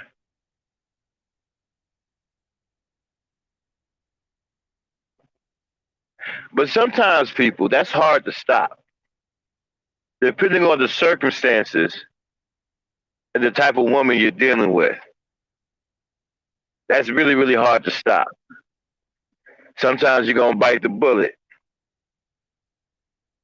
No matter what you do, sometimes she's just better than you. Okay? That's really, really hard to stop. But again, that usually happens when you're young. The seasoned women don't play games like that. You know what I'm saying? That's usually these young women who in their early 20s, they still gallivanting all over the place, you know, being young. And this is what happens listen, fellas, this is not some crisis. What he's telling you isn't some kind of the end of the world crisis. This happens in young dating all the time. This is normal. It's young dating. It's inexperience. It's not about being a simp or anything else. It's about being inexperienced. A lot of the girls, the young girls, don't have experience with men either. And they don't know how to act. A lot of the guys don't have experience with girls. They don't know what to do. This is young dating. This is not anything, cataclysmic. This is not the end of the world. This is not, oh, you're a simp for life. No, this is young dating. You learn from it and you grow from it. Yeah, I got played out for dinner, man, when I was like 19. Oh, girl, she played me out. But I'm better for it.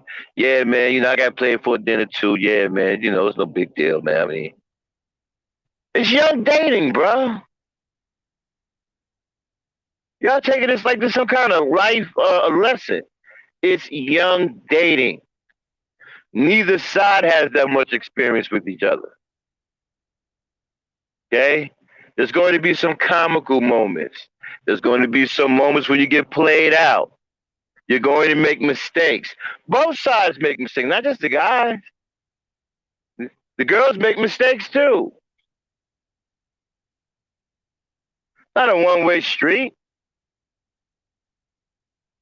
So he's selling you teenage dating stories.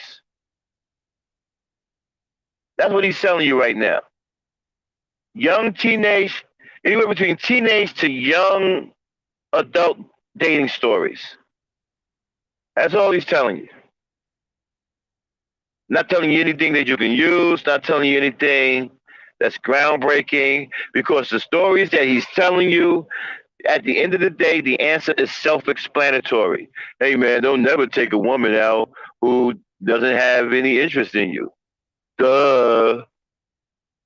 Man, if you take a woman to the movies and she sits in the movie theater and don't want to be with you, duh. Man, if you buy a woman a whole bunch of drinks in the club, stop doing it. Duh. It's not telling you anything that isn't already self-explanatory. Play it. Gets me up first thing the next morning, like 8 o'clock or something, talking about something. Yeah, she had to turn her phone off. She was scared. Police got involved and all that other type of crap, guys. Do never negotiate sex. In other words, I tried to buy this girl some food in the hopes of that's what's going to make. Oh, stop. I should have just. Wow, you heard what he just said? Never negotiate sex? So basically, he was a pervert, a sexual pervert. That's probably why he got done like that. The sexual pervert. He coming after the girl for sex. They didn't know how to do nothing else. But listen, man, if I buy you a lobster dinner, can we have sex? If I buy you a steak dinner, can we have sex? If I get you a burger with cheese on it, can we have sex? So that's what he was doing. No wonder he was getting played out. They probably thought he was creepy. Now it makes sense that when they went to the movie theater, the girl got the fuck up and moved to the middle of the goddamn movie theater.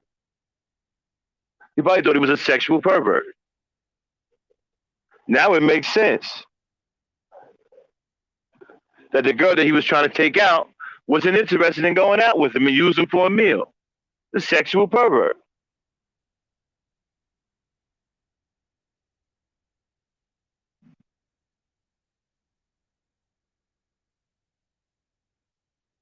You understand? He just told off on himself. Yeah, guys, don't be like me. I was a sexual deviant. And the girls, they kind of like, they thought that was kind of repulsive and shit, you know what I'm saying? So, but I was still getting booty.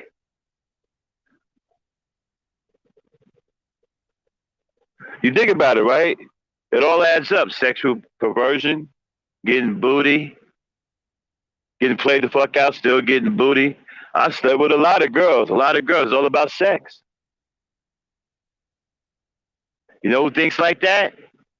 Gay dudes. See, a lot of y'all have a misconception. A lot of you sisters have a misconception about men. You think all we do is think about sex all day long. We don't. We don't. Now, there is a contingent of men with a certain ideology. That's all they think about. But in the grand scheme of things, a lot of us have self-control.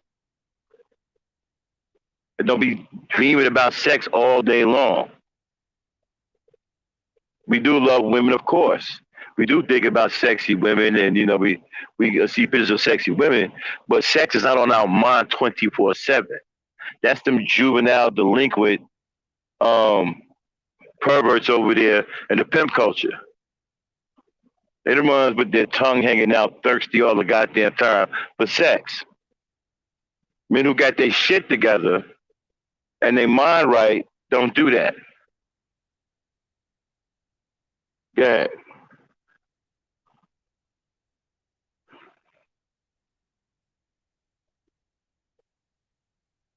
Exactly, Rodney. We don't. That's my man. Shout out to Rodney Malcolm in the chat. That's right. We swipe left and right. Eh? Play it, Dave. Shout out to Rodney in the chat, man. That's my elder brother, man. He one of my elders, man, that be here with me, man. Rodney. Go ahead, play it, Dave. Said, well, you gonna eat, and hit me up when you eat. That's what I should have said. But I went out like a sucker, took her out to eat, and then she supposedly went home, and I never heard from her. But I got her back. And I actually ended up sleeping with this girl later on, guys. I actually ended up sleeping with her a couple of times later on. She actually ended up getting over it too. Stop. She was a bitch. I'm just gonna. She was a bitch. She Stop. That's all I'm gonna say on her. See, keep doing the same thing over and over again. See his MO, or end up sleeping with her anyway. What is he, stalking her? These women that done all of these terrible things and made him look like a simp, somehow he slept with. He just did it again. I ended up sleeping with her anyway. What?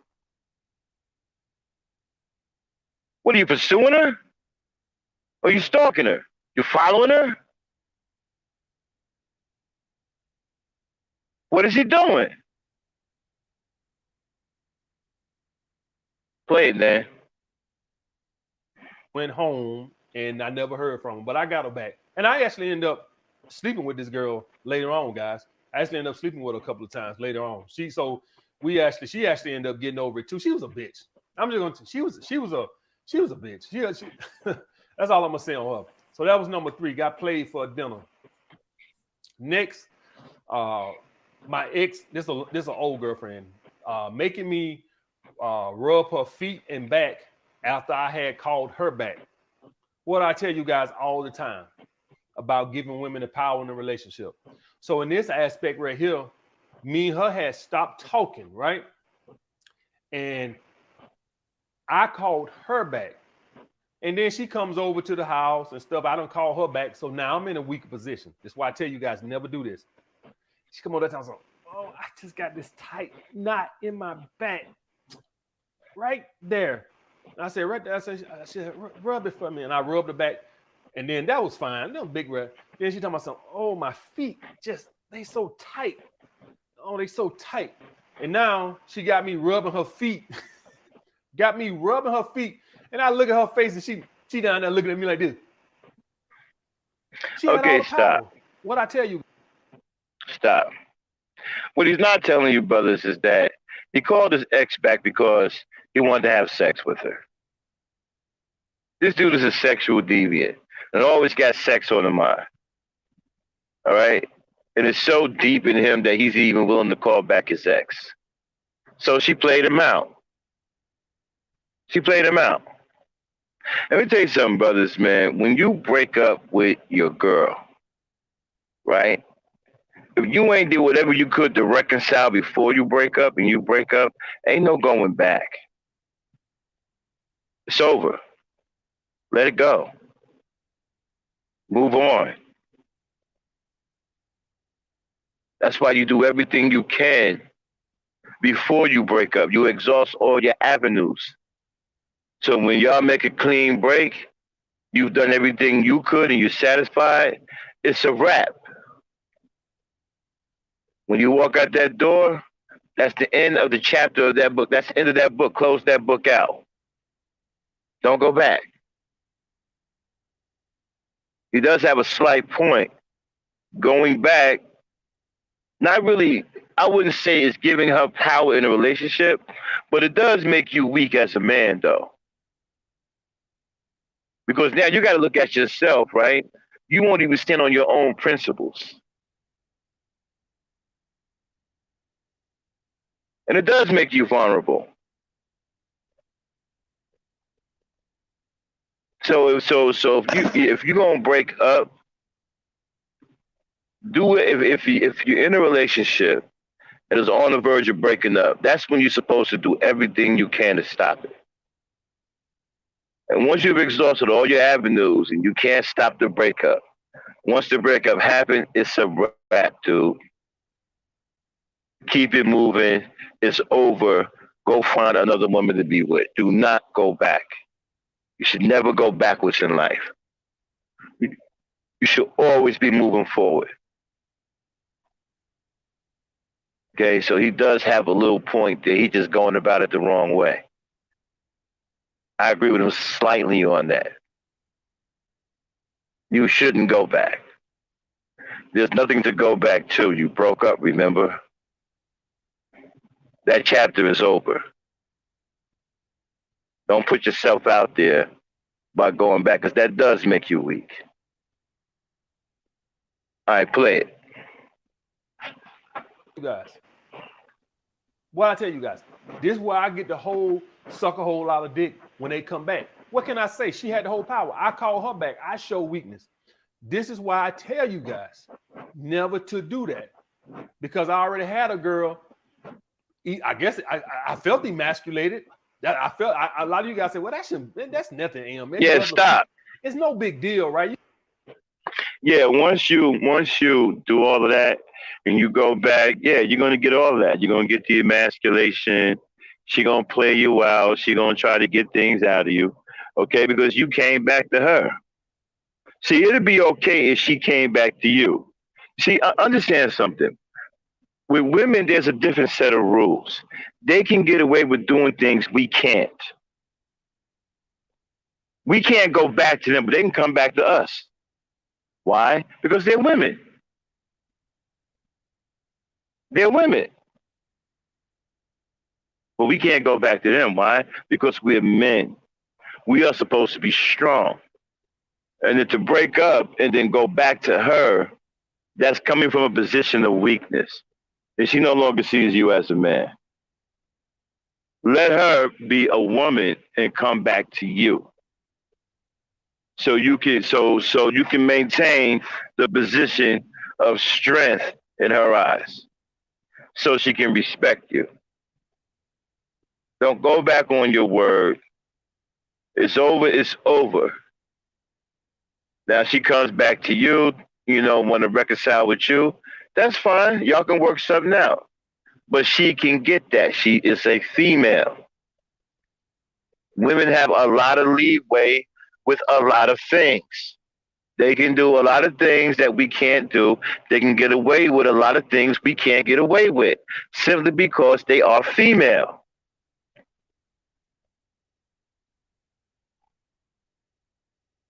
You can't do what she does. Okay? If she comes back to you, she's emotional. She's just being natural. She's a woman. She can be emotional. She can come back crying and loving you and throwing her arms around you. That's expected. She's a woman. You can't go back to her crying and begging, though. That's not expected. You're a man.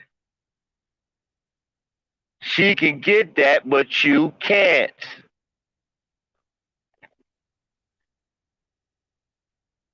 All right, play it. You guys can, if you got girlfriends, whatever, you can rub the feet. It's no big fucking deal. The issue was, it was coming off of a power play that I felt emasculated because I couldn't say nothing. That was the issue. I ain't gonna sit up and say any of you guys, if you rub your girl's feet or you rub her back, you like, I don't feel emasculated. It's not the issue. Just like if a woman sucking your dick and y'all not having no issues, nothing wrong with it. It's the issue of, and when it's the position of you having the power that makes it an issue.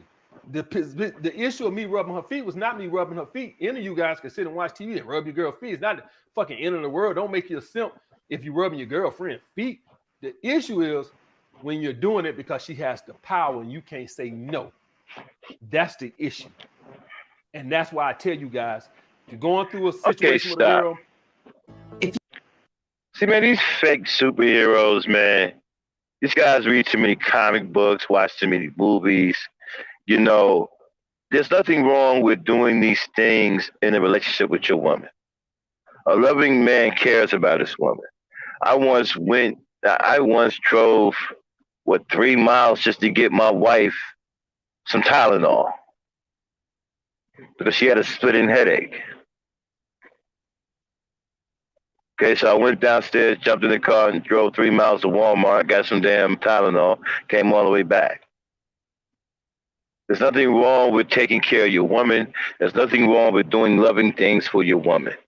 These guys are so goddamn afraid of women. Oh, she got the power.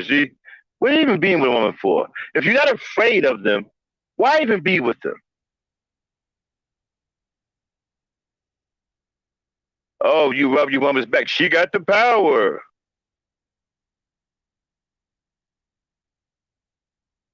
Everything is she got the power.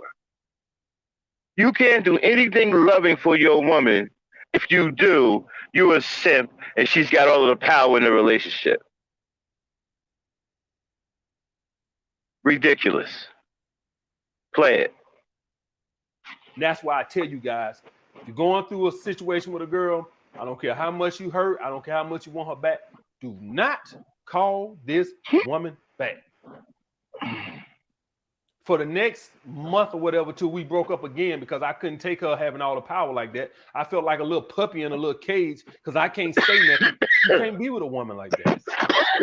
That's what if y'all guys wondering where that came from, that's where it came from. It came from an ex years ago. I think I was maybe 25 at the time. It was 26, something like that. Well, we had went no contact for like a week or so, a week or two, and then I broke. And then that gave her the power. That gave her the lyrics. So what can I say? That's the same thing holds true with you.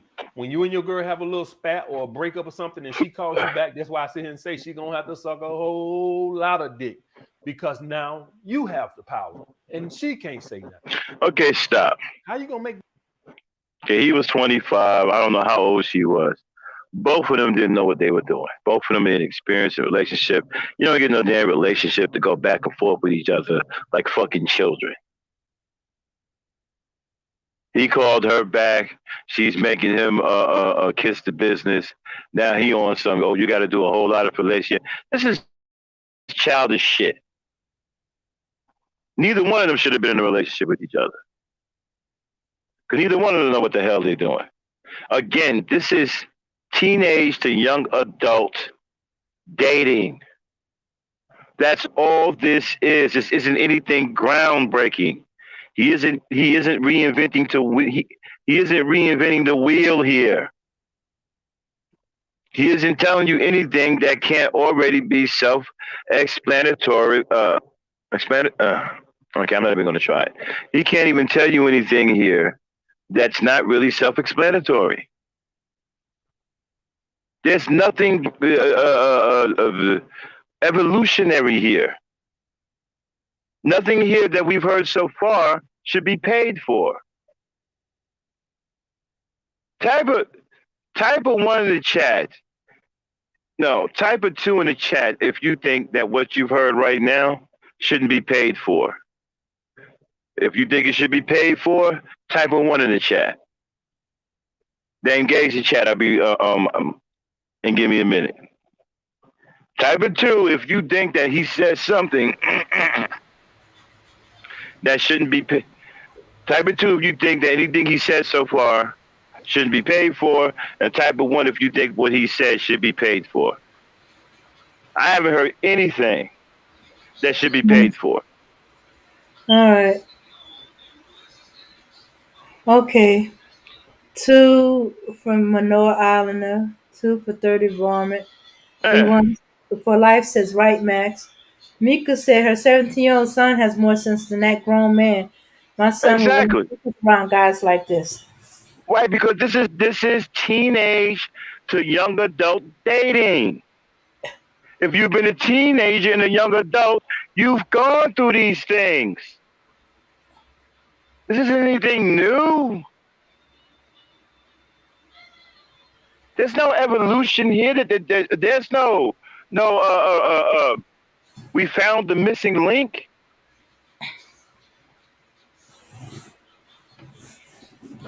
Nothing he's saying right now should have a price tag on it. Nothing. Play it. Mm-hmm.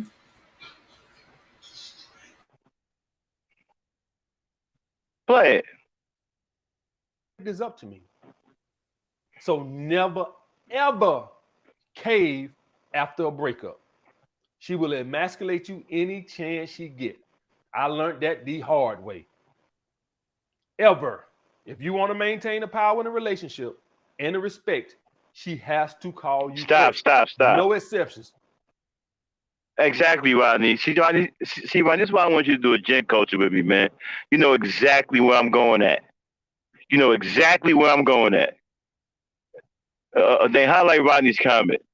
His mind is stuck there. All these dating coaches, their minds is stuck in that young teenager to that teenage to young adult range. They can't go any higher than that. They can't go up to a seasoned woman. They can't do it. They got no information after 25. Can't tell you shit. No information after 25. Now, Alan Roger Curry might be able to tell you a little something, but even he refrained from it. I don't think Alan Roger Curry is a bad dude. I just think he's a straight up charlatan. He doesn't hate black women, but he's a charlatan. He's exploiting these young men too. Alpha Male Strategy is a gay dude. He hates black women. And Alan Roger Curry don't sneak diss black women like that. Okay? I will give him that. All right, but he's a charlatan too. But again, there's nothing revolutionary here. Go ahead, play it, Dave. No birthdays, no Christmas, no Valentine's Day. I don't care if her mama died. I don't care if a dog got hit by a car. You do not call her, period. She has to call you, or she has the power. You cannot be in a relationship with a woman when she has Okay, the power. Stop. That's bullshit. Don't listen to that. That's stupid shit to listen to. Okay? You always respect the dead and honor the dead. If her mother passed away and she's hurt or whatever, and she calls you up or whatever, be honorable and go to the funeral. There's nothing wrong with that. That's not showing weakness. He doesn't know what the fuck he's talking about. First of all, that's petty as fuck. Who says that? Who says shit like that? What kind of man says shit like that?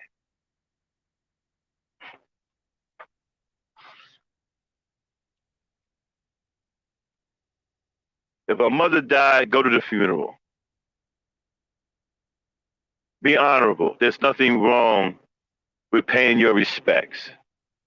Don't listen to this fool about stuff like that. Go there and pay your respects, especially if you had a relationship with this woman and you've gotten to know her mother. Go and pay your respects. Play it. They're like dictators. They're not like presidents. Presidents, delegate, listen to it. Dictators, like, no, they make the rule. You can't be with a woman like that. They push it too fucking far. Number 5, guys, jumping over fire hydrants for my the girl I liked all through elementary school. This was a girl I had in the 3rd grade, 4th grade, 5th grade, 6th grade. All right, still remember her first and last name, all that, right? And one day, so she used to wait after school. Stop. She used to be on this side. No, exactly, me. If her mother died, you call her, for emotional support. Nothing wrong with paying your respects. That's honorable. That's something that an honorable man would do. So don't listen to this fool about not going to the mama's funeral, some shit like that. Now, when this is number 5, right? Now, when he said this, I thought I couldn't figure out what he was talking about. I said fire hydrants. But then when I listened to it, he literally meant fire hydrants. He actually ran up and down the street like a damn fool, jumping over actual real fire hydrants. I'm serious. Play it, Dane. Side waiting for her mom or dad to pick her up, right? She just be over here on this side. And one day I see her over there. Oh man, here go my chance to impress her. Made a complete jackass out of myself. I went to all the way down that street, guys. I went to sprinting, jumping over fire hydrants like a goddamn jackass, making a complete idiot out of myself. I sprinted all the way down that street. I think I jumped over like 6 or 7 fire hydrants all the way down the street. And the reason why it's simple is not just stop, Dane. Y'all guys, so I want to make a point to you. Exactly, B1 for life. That's what I'm talking about. Brother, if you're listening, if you are following this dweeb, don't listen to that. That's bullshit. Okay? Again, when you're with a woman and you meet her mama and stuff like that, or daddy or whatever, man, pay them respects. Okay? Be honorable, man. That's honorable, brother. If they die or whatever and she's hurt or whatever, man, call her for some emotional support. Ask what you can do. This ain't about trying to date her, man. This is about paying your respects. Okay? Be honorable. Don't do no stupid shit like what he's telling you to do. Play it, man.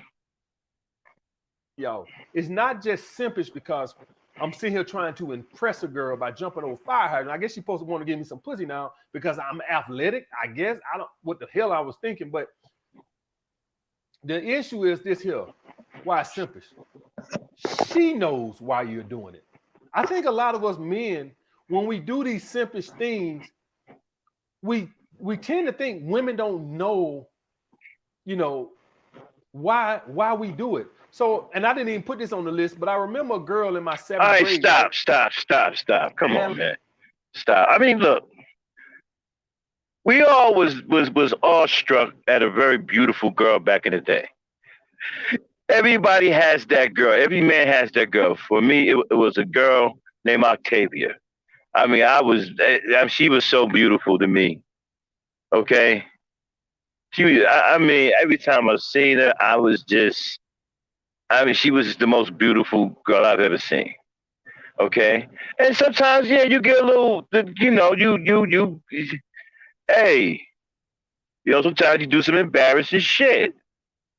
I mean, one time, man, I went to the store and bought some shiny ass silver pants for 99 cents.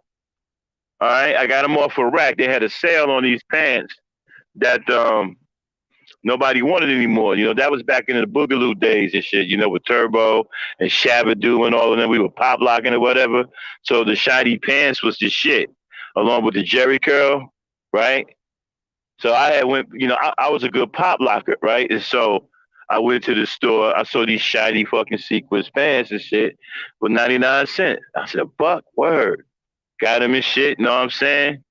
And then I saw Octavia that night. I was with my boys, we was called the Together Brothers. We was a little pop lock breakdance group, okay?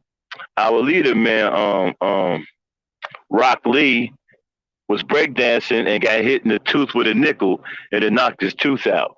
You know what I'm saying? So we was out there that night on Bayview, just chilling, pop locking, the guys breaking. And she came up there with a couple of the girls and shit, and I saw it. I was trying my hardest to impress her. I was like, yeah, you know what I'm saying? Back then, my name was Easy L, you know what I mean? So I just started doing my pop locking thing, robot and all that, and got in front of her, started doing the twirl and spinning, fucked around and did a split. And check this out. My pants split in half right in front of her and fell off. split completely in. I didn't even get a tear, y'all. The pants split completely in half and fell off.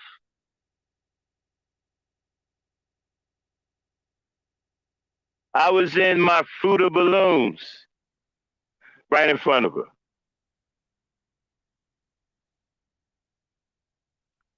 Most embarrassing thing that ever happened to me. But you know what she was cool about, even though she laughed, and she laughed kind of hard for quite some time. But after a while, she finally let me live it down. You know what I'm saying? You know what I'm saying? And I had to. It's a good thing I brought a jacket with me and shit. I could put a jacket around my waist and had to go ahead and take my ego that I had to pick up off the ground and shit and carry that motherfucker home. And trust me, that ego was heavy as fuck. You know what I'm saying? But my plan split in half. It was. Because the pants was cheap as fuck. I had got them for $1. Okay? I didn't even realize it, man. I mean, they was cheap as fuck. And they split in half. So now I don't know about the fire. I don't know if that's equivalent to the fire hydrant thing. But you know, when you're young and you awestruck by a girl's beauty, you know, you young and you ain't really got that experience on how to handle it, it can make you do some crazy shit. You know, it can really make you do some shit you shouldn't be doing. Now I don't know if I would have been running down the street jumping over a fire hydrant or some shit like that, but I can at least agree, you know, having been there, you know, you know, having been there and have been awestruck by a beautiful girl, you know, and did some dumb shit. I can sympathize. I can relate. All right, play it, Dan. Like $4 or $5 in my pocket, right? And I remember she was around, and then I'm pulling my money out. Maybe it was like $7 or $8, maybe a little bit more money, right? Like I had like a $5 bill and maybe like 2 or 3 ones, right? I'm pulling the money out, like acting like I'm counting. That girl said, "I know why you pull that money out, because I'm over here." She told me that in the 7th grade. Women know when you do these little goofy things trying to impress them. Okay, stop. When you pull up. She in the 7th grade talking about, "I know why you pulled that money out."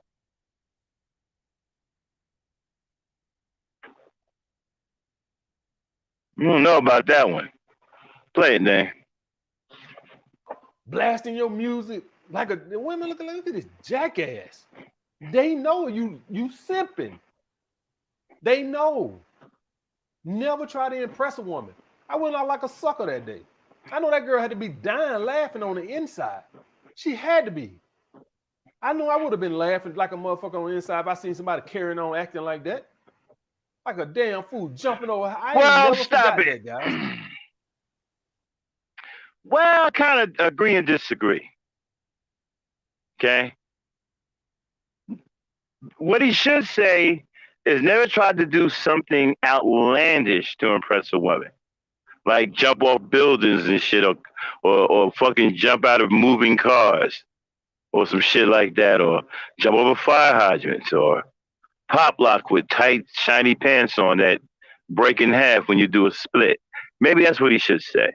But there's some things that are amazing because women love to be entertained.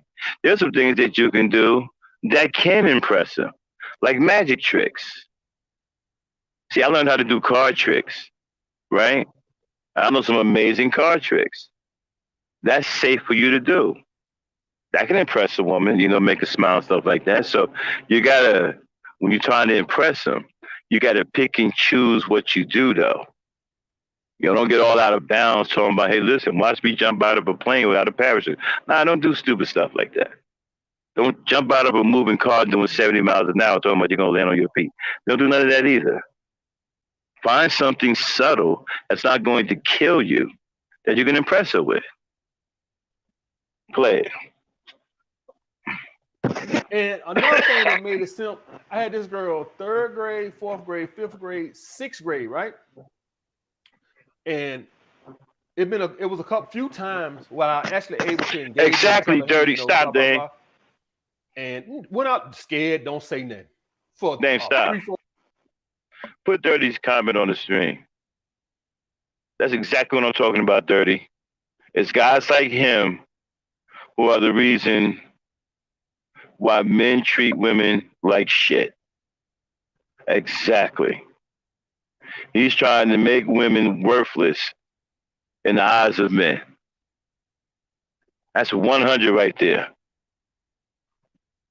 That's 100 right there. That is 100. Well, Alpha Male Strategy, he's like 40-some years old now.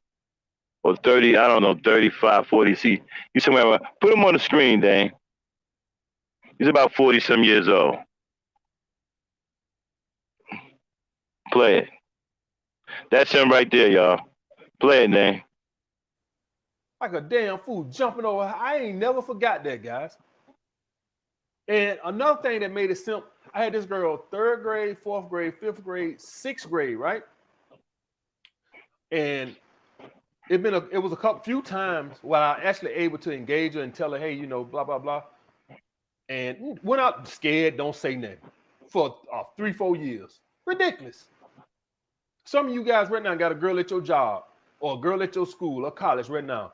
You sit next to her every day, scared as hell, don't say nothing. No balls.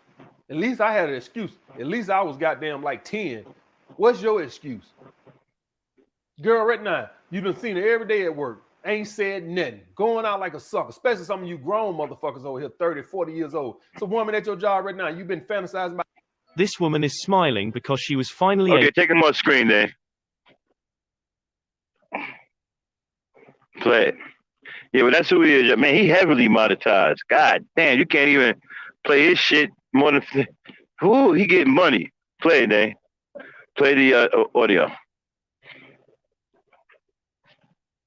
People believe that having a herpes infection is a lifelong sentence, but this 2-3 years, and she know it. She probably ain't gonna say it, but she knows it. She don't caught you. She knows. She can tell the way you look at her. You want her. Going out like a simp.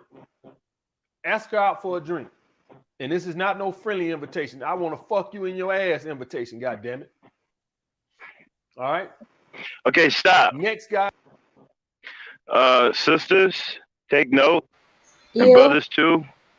And brothers too, straight heterosexual men who are not gay do not talk like that. We would never say something like that. Only gay guys talk about doing it in your ass. Okay? Play it, Dane. Guys. Play it. Trying to impress my friend over and over again. So if guys watch a few of my videos, y'all know specifically of these 2 girls that I told y'all guys about that had me in the friend zone. This was one of them. And the reason why I went out like a simp with her was because every time like I would buy myself something nice, I would shoot my ass over there to her trying to like, you know, like anytime I get some new shoes or something like this, anything, it no matter what it was, new shirt, anything, I shoot my ass over there trying to impress her. I think at this time, I'm like 17, 18, somewhere longer now. Stop. I'm young at this point. Stop. See, this goes to what my elder brother Rodney said, right? See where his mind is at? 17 years old. Pay attention, y'all, or where their mental is at. 17. He just got finished saying he was 10. 20, 17, 25, 17. This is what Rodney's talking about. This is where their mind is at.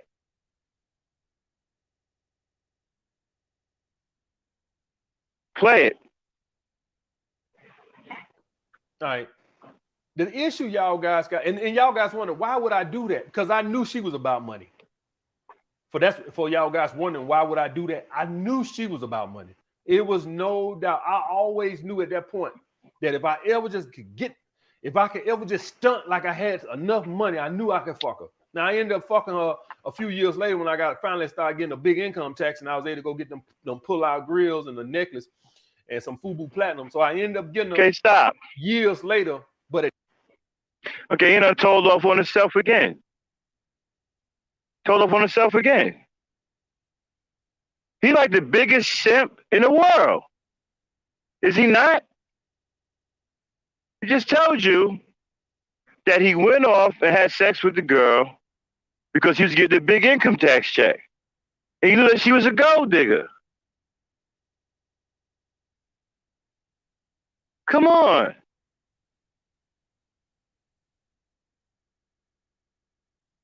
Play it. At this point, I was working at Taco Bell, like I think I was 17 at the time, 17, 18. Matter of fact, that's actually where I knew her met her from, Taco Bell, right? That's why I met her at Taco Bell. She worked at Taco Bell, I worked at Taco Bell. And every time I go get some or do something, from that point on, I run to shoot my ass over there trying to impress her because I knew she was a gold digger. But she was fine as hell. Now, she didn't went past the wall. Like, she didn't hit the wall. It's like the wall right here, she went smack that through it. Like, she went like a bulldozing truck through the wall. Right? She didn't just hit. All right, I'm going to be honest with you. Stop. Like, I'm going to be honest with you, y'all. Now, y'all been listening to him, right? Type a 1 in the chat if you think this guy's immature. Type a 2 if you think you listen to a mature adult male. Type a 1 if you think this guy is immature. Type a 2 if you think you're listening to a mature male. Because I hit immaturity like a motherfucker. Okay. Dirty Varmint 1, Manoa Islander 1, Yvette 2. So Yvette thinks he's mature. Okay. That's odd.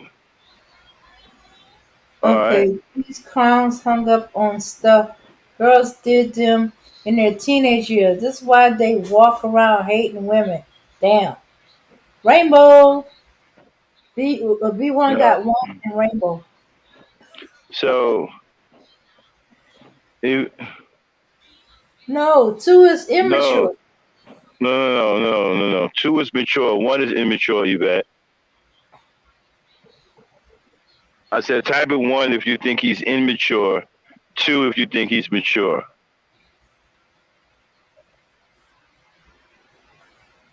Exactly, a high school diploma. And these guys, you know why I think these guys are so good? Because they recognize that there's a lot of guys out there like you said, right, Rodney? Their mind is stuck in 94, right? And so they recognize that there's a lot of guys like that. It's like having a built-in market. And they sit there and tell them this so sorry shit, and these guys eat it up. And this guy right here is the #1 dating coach. I wouldn't say in the world, but he's up there. He's up there. I mean, he's got Patreons out the wazoo. He's got 2 books out there. Dude is paid. Play it. Oh, that says something about the men. Yeah. Boo-boo, they stopped. This motherfucker ran over the wall. I think this motherfucker like 330 now with like 4 kids, right? So them days over with. But at this point, she was hot. And you know what? I'm not surprised she didn't hit the wall now. She was super thick then, guys. She had this super bad shape, right? Like she was real short, but she was bottom heavy as hell. And if me thinking on it now, I'm not surprised that she's older because she was heavy then. It just all her weight went to the right places. So I'm not surprised now that she's super because after a while, when you're young, you can get away with it because it seems like your body just sends all the weight to the right places. But as you get older, you don't get that same leeway. Eventually it start, you know how the levees eventually spill over? Her levees spilled over, and it started going to her stomach, her face, everything. She's fat as ugly as hell now. But at that point, she was hot as hell. And every time I would buy something or do something, and y'all guys say, well, why didn't do that? Because the girl know why you over there. She know you still ain't got shit. She knew I ain't have shit. Never try to impress a girl. Simple fact is they know what you're trying to do. Now, if you got something nice, stop, and she hit you up. Let me counter that, fellas. Know how to impress a girl. Not never try. Know how to. Take the stupid out of it. Okay? That's the first thing you can do. Take stupid out of it. There's nothing wrong with impressing a girl to get her attention and make her smile. Excuse me. I'm under the weather, y'all. There's nothing wrong with making a woman smile because they got beautiful smiles. There's nothing wrong with making them clap their hands and jump up and get excited at something that you've done that they think is amazing. There's nothing wrong with that. But don't be stupid about it. Don't go jumping over fire hydrants and shit. You know, learn how to impress a girl. Nothing wrong with trying to impress a woman. There's nothing wrong with it if you know what you're doing. You know, my niche was card tricks. I know how to do a lot of card tricks. You know, and some of the, I don't want to toot my horn, but some of the card tricks I do are amazing. And a lot of women like them. Okay? Play it, Dan. And be like, hey, swing through, blah, blah, blah, whatever. You know, that's different. She asked you, you ain't, this, I used to call her. Hey, what you doing, girlfriend? Come over there. Got my new Jordans on or whatever little shoes on or whatever I had, little outfit I done went and bought, trying to impress her like I got some goddamn money. Man, you don't sit your ass down some goddamn well. And I did that over and over and over and over and over again, guys. Some of you guys doing it now while you sitting there laughing. Yes, he Some is. of you guys are doing that same crap right Stop, now. Dane. Yes, he is Islander. You know what I'm saying? I'm going to call you Mano or Islander or MI. Okay? Yes, he is a part of the manosphere. He's big time manosphere. Go ahead. All right, guys. He's like a god in the manosphere. He's a god. Buying a girl I hadn't fucked $180 tattoo for her birthday. True story. This is another girl. I think I was kind of young too. I think maybe I was 22, something like that at the time. Okay, stop. Like that at the time. Like she wanted a tattoo for her birthday. Again, y'all, he's not. He won't come out of 25, 22 now. 17, 10 years old, 17, 20, 22, 25. Now he's back to 22. See what I'm talking about? He's telling y'all about teenage to young adult dating. He's not telling you anything worth a damn. Play it. They're doing that same crap right now. All right, guys. Next. Buying a girl I hadn't fucked $180 tattoo for her birthday. True story. This is another girl. I think I was kind of young too. I think maybe I was 22, something like that at the time. Something like that at the time. Like she wanted a tattoo for her birthday. I said, sure. No, I'm thinking, $50, no biggie. We get there, $180 for the tattoo she wanted. All right, stop. Now I don't want to. Okay, this dude's an idiot, y'all. Okay, nothing he says is about relationships, about sustaining a relationship with a woman. This guy don't know anything about women. Everything he did for a woman or to a woman was about sex. He just told you that he bought a woman a $180 tattoo that he didn't have sex with. This guy doesn't preach relationships. He doesn't know anything about relationships. He doesn't even understand women. Him, everything is about sex. Okay? This guy's a pervert, a sexual deviant. Okay? He's a freaking idiot. Why people are following him, I have no idea. And this is a bad look on you young black men. This is who you're following? This is who you're supporting? This guy can't help you. He's actually hurting you. Play it, Dane. As any of you guys know, when it's a fine girl you want to fuck, you ain't gonna say, "Oh, that's too much." Here I am getting this girl 108. I end up fucking her later, a few years later, but I didn't even fuck her after this tattoo. I didn't even get it. Ended up getting it later. If a lot of you guys notice a common theme here, stop. People and do real estate deals. And Dirty Varmint, right? This is the top guy as far as black dating coaches. I think it's Alan Roger Curry. Then it's this he's over Alan Roger Curry. This is the top dude. This is the man. This is the one that all of the black men come to. He is the numero uno. Okay? He's all the way at the top of the mountain. All right? He's the dating god. Then right after him is Alan Roger Curry, who's a charlatan too. But at least, Alan Roger Curry don't hate women. But he's an absolute charlatan. But this guy's above him. He is number one. He is a god to these dudes. He is like holy grail. He's a god to these dudes, especially in the manosphere. Kevin Samuel, all of them bow down to this guy. They all bow down to him. Play it. I didn't even ended up getting it later. If a lot of you guys notice a common theme here, a lot of these girls, I didn't fuck until I, quote unquote, finally got some decent paper. And probably a little bit better game also. I would give it that. I wouldn't just say paper. Also a little bit better game with these particular type of women. Because y'all guys got on this, she was kind of a gold digger. Y'all guys got to understand that I was sleeping with a lot of women at this time. It's just occasionally I would run into these little gold diggers or wannabe gold diggers, and I wanted to fuck them too. And the difference is, I periodically, I don't run into them that often, but every now and then I run into a gold digger. The difference between me now and them, stop. I can say, you know what, I want to fuck. Stop. You know what's crazy about this, guys, when you listen to it, right? And those of you in the clouds who follow this dude, you hear what he's telling you? That he has no self-control. That he's absolutely reckless. He don't give a damn whether she a gold digger or not.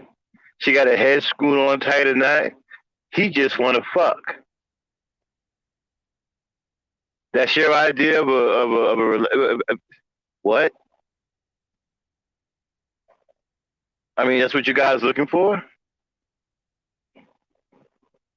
I mean, he don't give a shit. He's telling you he don't give a damn about the quality of the woman. He don't give a shit. He just want to fuck. She could be a gold digger. He gonna simp. She could be a woman moving away to the middle part of the movie theater. He gonna get it. She could be not interested in him. He gonna take her out. And if she's a gold digger, he gonna get it. He don't give a damn. This is what y'all paying for? This is what you giving this dude 60 grand what he makes 60,000 a month on his Patreon alone or some shit like that, 40,000, somewhere around there.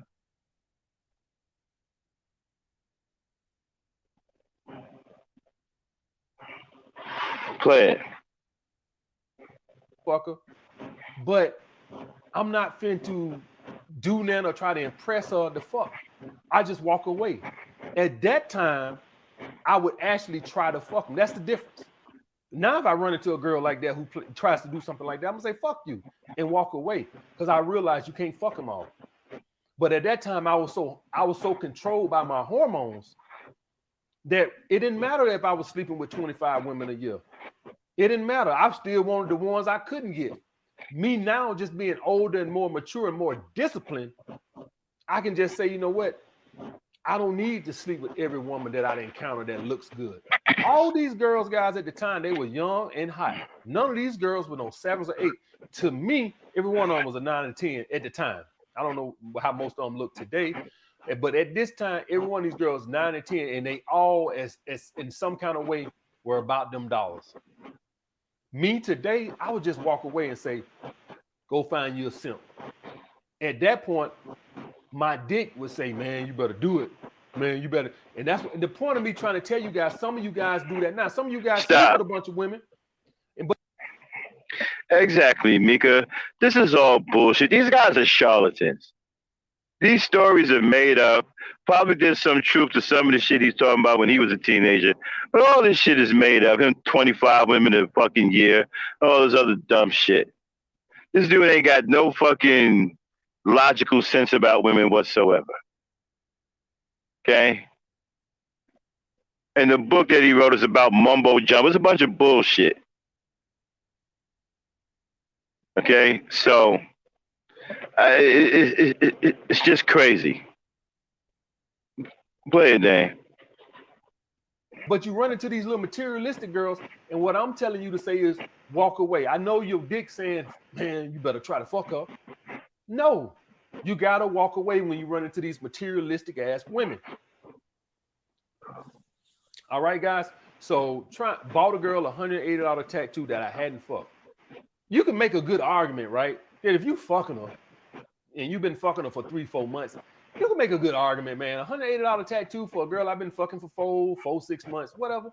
I can make that argument. I can make that. I hadn't even fucked her. I'm trying to fuck her. I'm trying to earn some brownie points. That's why it's a simp move. Okay, guys.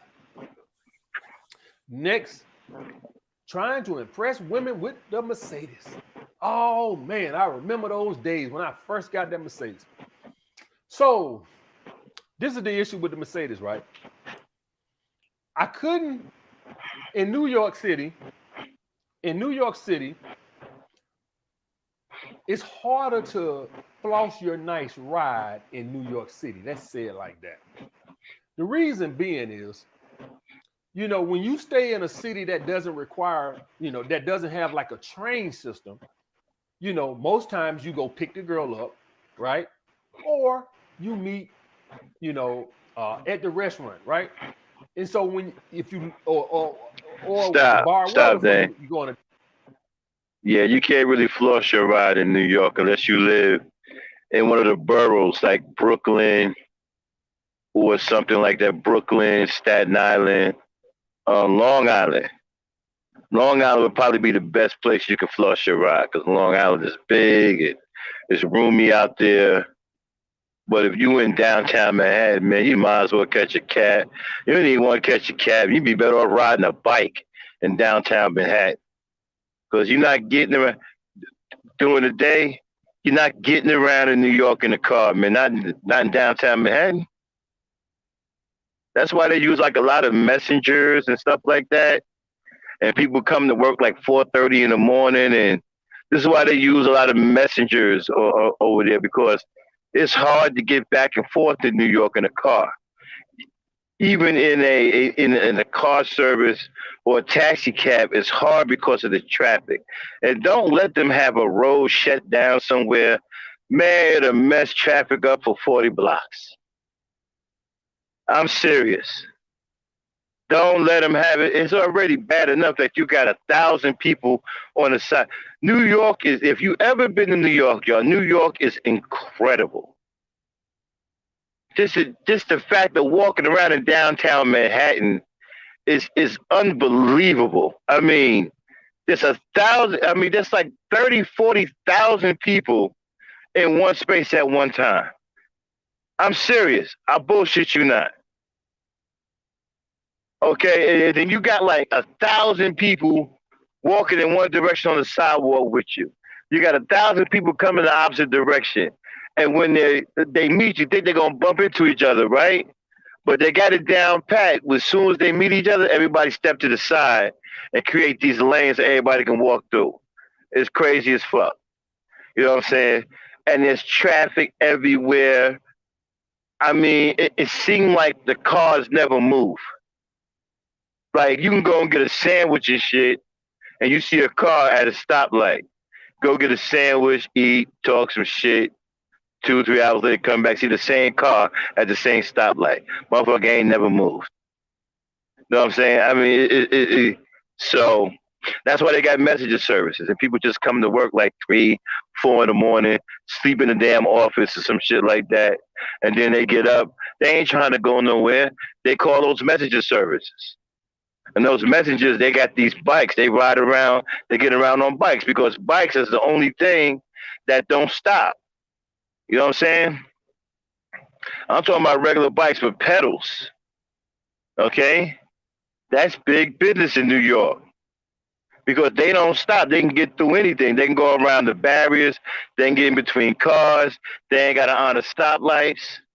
You know what I'm saying? So people use them to go back and forth and get things done and get things picked up. So that they don't have to leave the office. And then when the day's over with, people gone. You got to be out of New York before 3 o'clock. Okay? You have to be out. If you live outside of New York, you have to be gone before 3 o'clock or you can forget it. You understand? You can forget it. I mean, forget it. You'll be in that mofo to 8, 9 o'clock at night trying to get out of there.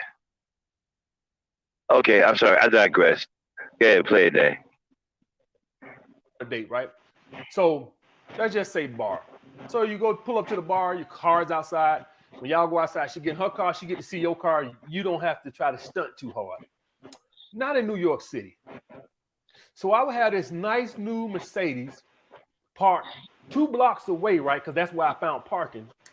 Met a girl at the bar for this drink.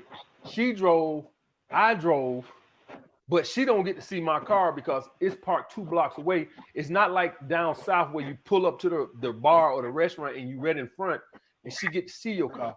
So here my ass go. Most of the girls would take an Uber or Lyft. Oh, I'll take you home. Hey guys, Dave Ramsey here. You might be asking,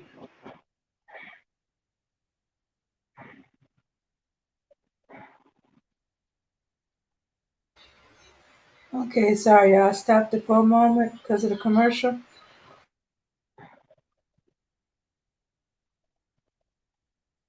No problem, Dan. I want to see what his last one is because he's on the last one, number 10. Okay, got past the commercial. You want to put the picture up? No, he's still on number 9. Number 9 is the Mercedes. I want to see what number 10 is. Okay, all right. Okay, I'm start playing it again. So they could see my car. Oh man, I did so many simp moves when I first got that damn Mercedes. I mean, one time I pulled up in front of a bar with the motherfucker, even though I knew it couldn't park there. Just all type of simp shit when I got that damn Mercedes. And what I learned, guys, is it actually turned the women off. That's what I found. Not the Mercedes, but the fact that I was trying so hard for them to know I had that goddamn Mercedes. Do y'all guys get that? Anytime you try to impress a woman, you just let her know she's more valuable than you, and you're trying to sell yourself as a beta male provider. I didn't realize that at the time. Okay, guys, and this ain't even been that long ago. I think that's like the last little system. You don't realize anything. System that it's good to have a Mercedes and stuff like that. Like I said, we fuck them hoes too, dick them down, toss to the side of the road. All that's still the same, and all that holds true. But let them discover it on their own, guys. That's all I'm saying. Let it come out naturally. Don't be trying to force it. That's all I'm saying. If, like I said, we sell them a drink, dick them down, toss to the side of the road. Ain't nothing changed. The issue is when you're trying to force the action. Let them discover it. You don't have to talk about it or try so hard to show it. Some of you guys got super nice cars. Some of you guys got super nice watches. Just because you got a nice watch don't mean you have to sit up there with your hand on your chin all night like this right here so she can see your goddamn watch. Because she knows why you're doing it. You look like a goddamn jackass. Hand right here on your goddamn chin the whole goddamn night so you can show off your goddamn watch. You look like a goddamn jackass. Okay, guys? So the point being is never try to impress women with your toys. Period. Next, guys, number 9. This is pretty old too. AMS actually bought pussy one time from this girl who set me up. Yeah, she set me up good. So I go get this little nice hotel room. It's $100 room, right? Nice little hotel room. Thinking like, man, I'm gonna get some good old free pussy. Man, I'm thinking, boy, she fine. I'm gonna get this woman, tear this pussy up. We get in the room, and then she drops the bombshell on me that she's getting her hair done tomorrow, and I'm paying for it. After I just paid for this goddamn room. I already invested this $100. So of course I went on through with it. But the take-home message is don't assume nothing, guys. Okay? Don't assume nothing. So I had some guys want to hit me up and say, hey, AMS, should I get this hotel room with this girl? Blah, blah, blah. I say, if you do it, y'all guys know I don't even talk direct like that. I think it's a turnoff. But when you go and invest your money, you better be very direct. We gonna fuck her, ain't it? No beating around the bush or nothing. You know what a woman will do? She'll have you get that goddamn room and sit there and play dumb. I didn't say I was gonna sleep with you. That's what a woman will do. So when your money on the line like I did then, well, that girl set me up. So y'all wanna know what I think? I think that is something, that's a strategy that she's come up with. Get guys that she's dating to invest in hotel rooms. Once you invest $100, obviously you want to see it out. Because now you done paid the money for the hotel room. They ain't finna give you your goddamn money back. And man, so now stop, you man. stuck to go and go through with it. Man, now I see why a lot of y'all are screwed up, man. This is who you're listening to. You guys, man, it's wow.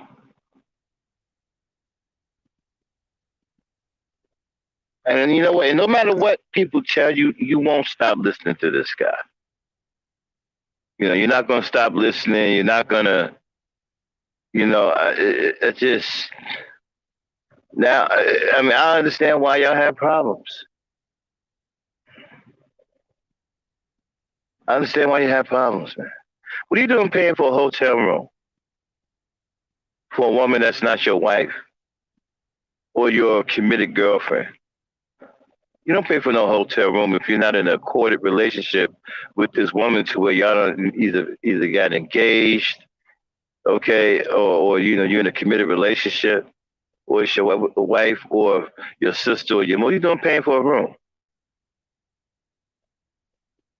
Who does that? I'm not paying for no room. I ain't tricking. I don't know you.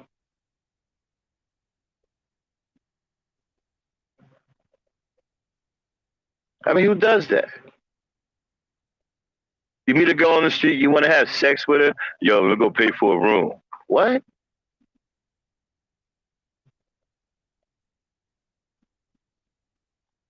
Man, are you crazy? Not doing that.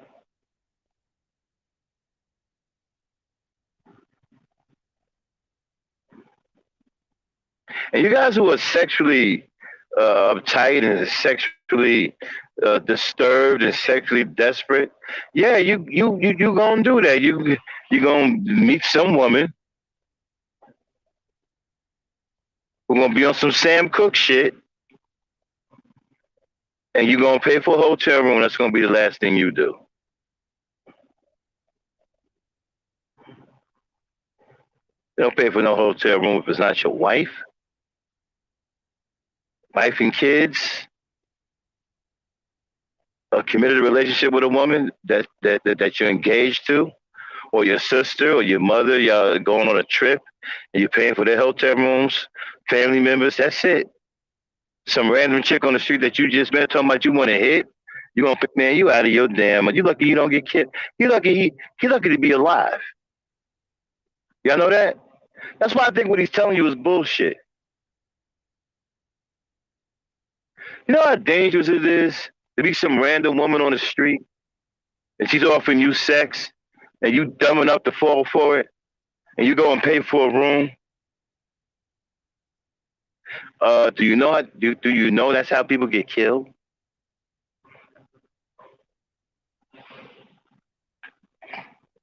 I don't believe this dude, man. I think most of the shit he's telling you is some old made up shit to get money out of you. Okay? Man.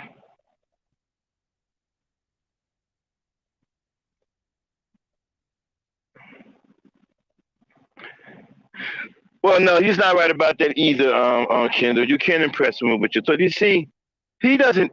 First of all, he shouldn't even be. God shouldn't even be listening to him because he don't teach anything. Okay, I mean the things he say are obvious. They're obvious. I'll be right back, Tim. I got to go out and come back in. I'm frozen.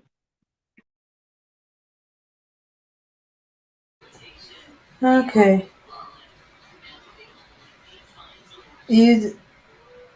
Okay.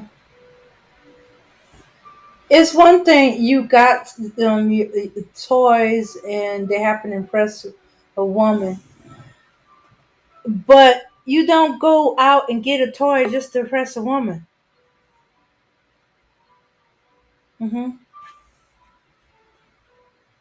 Because all she's gonna be interested in is in the toy, and gonna have nothing to do with you. And then you stuck with a toy that you's only using to attract women, and because of that, you only attract certain type of women. If you only attract women, get toys to attract women. You're only going to attract women that's only interested in your toys. Right, and you got to understand something too, right? When you go and when you meet a woman on the street, and there's a promise of sex, you've entered another world. Okay, that you're trying to fit into the world that you already live in. That's a whole nother world, bro. The rules are different. The rules aren't the same in that world as they are in the world that you're living in. Unless you're living in that world. It's extremely dangerous to meet a random woman on the street for some sex, and she tells you to go get a hotel room. You got to be a desperate ass dude. I'm serious, man. You got to be your mind. I can't rock with none of that. You can't even be at me with some, yeah, my brother, you know how it is, man, because I'm a man. I got to get mine, know what I mean? I can't, nah, I don't know what you mean. Nah, I don't know what you mean. I think a lot of you brothers are in the situation you're in right now. It's because of mental weakness, mental and emotional weakness. You have no sexual self-control. A lot of you dudes are sexually immature. When it comes down to sex, you got the mind of a 17, 20-year-old. He has the mind of a young dude. He 40-some years old, still talking the same shit he was talking in high school. But yeah, he's the top dog out here when it comes down to dating coaches. The dude you listen to he's the number one dude. And at best he sound like a damn teenager telling you about teenage dating life. He's not even telling you anything that you can use. Many of you who follow him are in your 30s. He ain't showing you how to deal with 30-year-old women. He ain't showing you how to deal with seasoned women.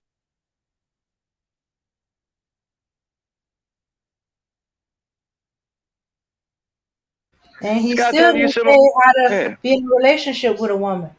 Exactly. This guy telling y'all about some high school dating shit. Young adults dating. Sexcapades. Yeah.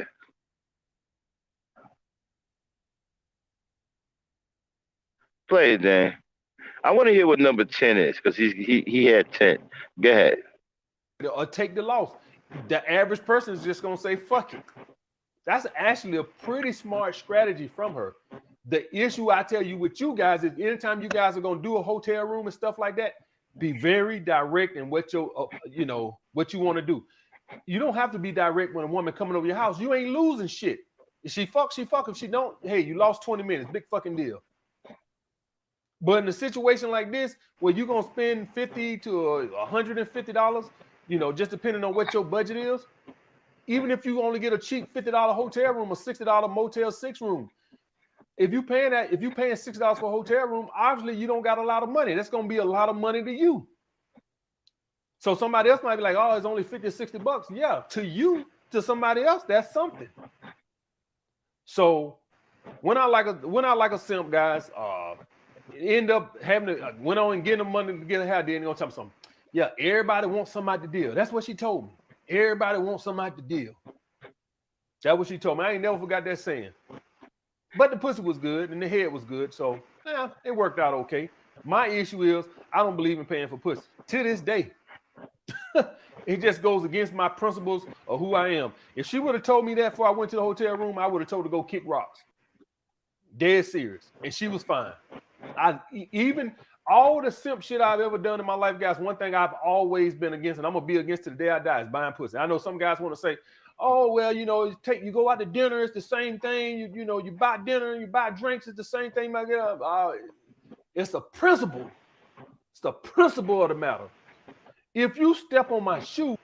What does it mean to be a featherless, two-legged, linguistically conscious creature born between urine and...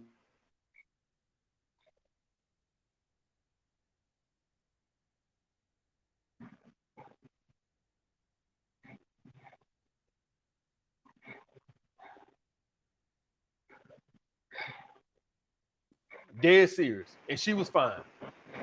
Even all the simp shit I've ever done in my life, guys, one thing I've always been against, and I'm gonna be against to the day I die, is buying pussy. I know some guys want to say, oh, well, you go out to dinner, it's the same thing. You buy dinner, you buy drinks, it's the same thing. It's a principle. It's the principle of the matter. If you step on my shoe, if you just nudge my shoe, bump your shoe, did you really hurt me? No, but if you don't say excuse me, it's a principle to it. That's a principle to me. So I went on out like that time, but any other time I've went and paid for a hotel room, and it hasn't been many. I've always had my place, but I've always gotten that straight. So we're gonna do something, right? You down, right? That's how you handle it, guys. And last one, guys, let a woman I liked friend zone me for over 10 years. I told y'all guys about this one. This is the one I was telling you guys about. My homeboy went to the gas station talking about, I heard about you. This is the one I'm talking about. Literally, now, I had another girl up here who had me in the friend zone, right? But the difference was, I used to talk to her periodically. Once a month, once every 6 weeks. I was in the friend zone, but it wasn't like a friend zone. This one motherfucker right here, I was in the super friend zone. Talking to her ass every other day on the phone for an hour. For God knows how long. I think all through high school. Talking to her ass on the phone for a goddamn hour. Had other girls, and the whole time I want to fuck with her, but I got her ass, got me in the friend zone. I'm on the phone talking about my girls. She on the phone talking about her boy, the dude she dating. I'm talking about the girls I date. Friend zone like a motherfucker. Some of you guys right now with quote unquote best friends with a chick you want to sleep with. You a simp. You tell her ass today after you get off this video, you call her ass and tell her right there, listen here, bitch, you gonna fuck or not. That's what you tell her. Right, as soon as you cut this, call her ass and say, listen here, I know I've been in your friend zone for 5 years, but this the deal. You gonna fuck or not? Because the friendship coming to an end today. All right, then you can cut it. That's what you tell her. This motherfucker had me. Wow. Yeah, babe, I know I've been in the friend zone for 5 years, but you want to fuck or not? Yo, baby, I know I've been in the friend zone for 5 years, but you want to fuck or not? What kind of question is that if you know you're in the friend zone?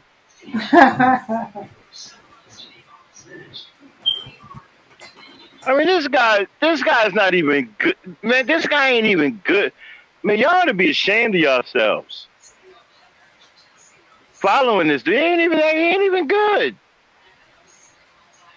This guy's a bum.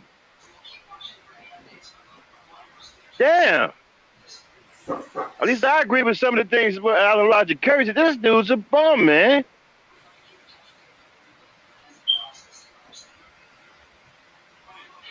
Look here, baby. I know I'm in the friend zone, and I've been in the friend zone for 5 years, but do you want to fuck or not?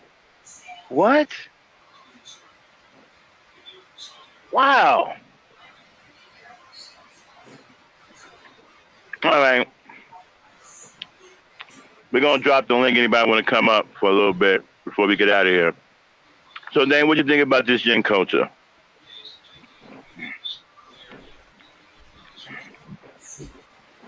Yeah. I'm just wondering why he waited 5 years before he said that.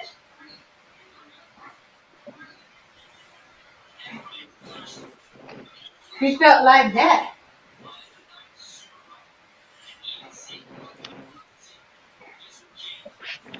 My thing is, you've been in the friend zone for 5 years.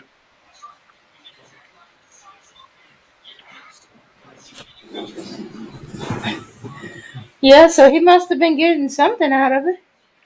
He wasn't in a hurry to change that up. Yeah, but my thing is that you've been in the friend zone for 5 years.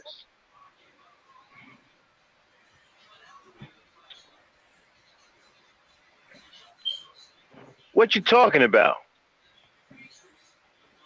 It's obvious you don't want. You've been in the friend zone for 5 years.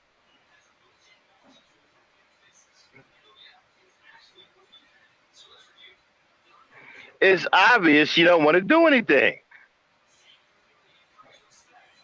Mm-hmm. And then you sitting there talking about y'all on the phone talking about each other's lovers. And she's talking about the boyfriend she got. I'm telling her about the girls I got. But I've been in the friend zone for 5 years. Hey, look, Heifer, you want to fuck or not? What? Dude. The fuck? Yo. Shucks, if y'all talking about each other's significant other, then yeah, y'all are friends. And stop trying to get out of it. Been in the friend zone for 5 years. 5 years. Remember, yo, Carlito. Remember Lali? Lali doing 5 years in the friend zone, man. 5 years. I mean,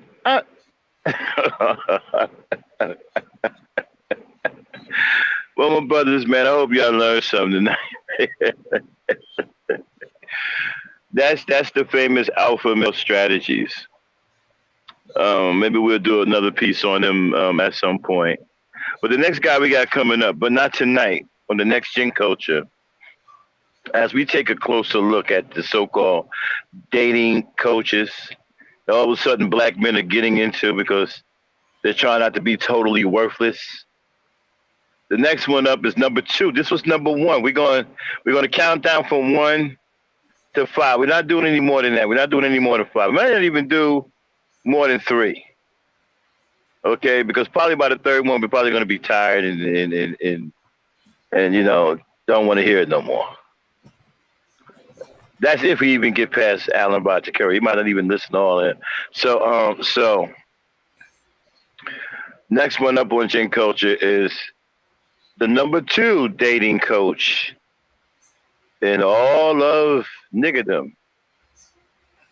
The number 2 dating coach in all of black society, Mr. Alan Roger Curry.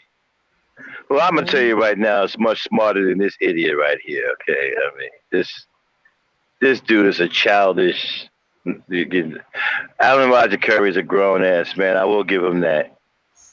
All right, but he's a charlatan, and we're gonna point that out. Okay, and he would never say the things that this fool is saying. But we're gonna break down Alan Roger Curry, next too, on the next GentCulture. So with that being said, Dane dropped the link. I gotta take a quick bathroom break. I'll be right back. Okay. But it's okay to be in a friend zone for a long time as long as you're not spending no money. That's probably what it is. Either that or he got the phone bill from they're having their long 5-year conversation. And he's like, oh, I'm going to get some booty or she's going to be paying my phone bill. Yeah. I mean, if y'all talking about each other's lovers to each other, well, yeah, that's what friends do. Not only were you in the friend zone, you were in the girlfriend zone. Besties. Use her her bestie, her best friend. Just happened to be a dude. Uh-huh. Yeah. I mean, 5 years?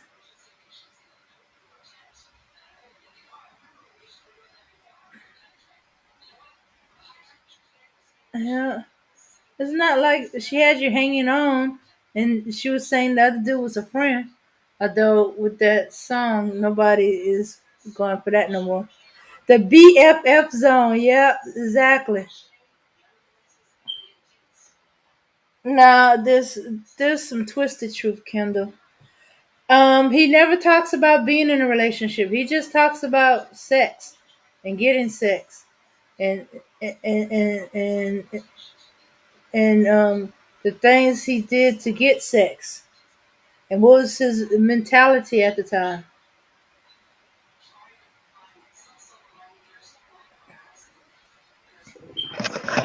Wow, I Hmm. don't know, man.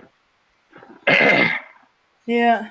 So um, he doesn't say anything about a relationship. He doesn't say I was with a woman for so many years and this what was going on and this is how I got her and blah blah blah. Well, he doesn't have any experience with women in a relationship. Everything is wham bam, thank you, ma'am. Yeah, or it's all some kind of game and y'all Yeah, using each other, y'all everything is. manipulate each other. I want to have sex with you and you and you and you too. Hmm. It's. Yeah. Hmm.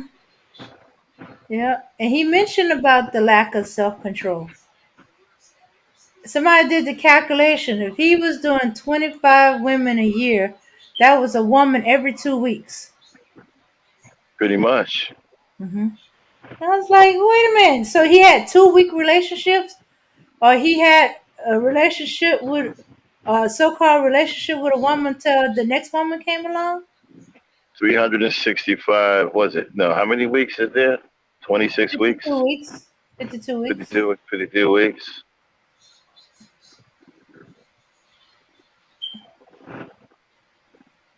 If she's not showing you any interest, you better off leaving her alone as a love interest and be her friend. You may creep her out if you lay it on too thick. Yeah, yeah, Yeah, he got. he said that he took her to the movie theater when he was like 5 years old, and she moved to the middle of the movie theater. I thought that was when he was 10 or in middle school, something like 10, 11. Well, you 10 and you taking a girl out to the movies. You doing, you must be getting a big allowance or something. Mm.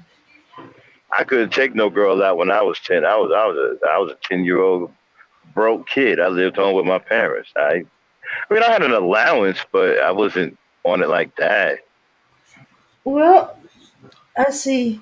It was possible back in my day, but you go when they had the dollar movie night. It was the kids' movies, mostly during the summer. Um, but you might have to go a little bit more. Let me see, dollar to get in, a Well, dollar I for mean, popcorn for both of y'all, yeah, and but a dollar for each I mean, popcorn. that's back in the matinee days. Hmm. You know what I mean? Well, we used to sneak in movies when I was young, so I used to. I mean, one time we snuck in the Lowe's theater. We walked right through the front door. Mm-hmm. Right through the front door and showed a yellow piece of paper because the Lowe's had yellow tickets. Man, he walked right through the front door, showed them some little small, yellow paper. Yo, what up, Sly? You know what I'm saying? There was a white boy there, right? He wanted to be down and shit because we was on that B-boy shit. Mm-hmm. He wanted to be down, so we called him Sly. And so we walked in, yo, what up, Sly? Yo, Sly. Yo, we B-boying hard, right? You know what I'm saying? And he was on it. And we showed him a little fake yellow slip. He waved us on. All right, Sly. Yo, what up, Sly? All right, Sly. He walked in to watch Bruce Lee. I mean, listen, it's like this here, fellas. Okay. All right. If you that guy that dresses in a zoot suit with Stacey Adams with the gold pocket chain that comes down to your kneecap, all right? And the zoot suit jacket is purple, and you wearing a hat that we normally see witches wear, okay? And you got a watch on, and your pants is high water with black socks showing, and your Stacey Adams is off color, like your pants are like gray and brown, and your zoot suit jacket is purple, the chain is gold, your hat is a witch hat, and your socks are black, and your Stacey Adams are yellow and purple.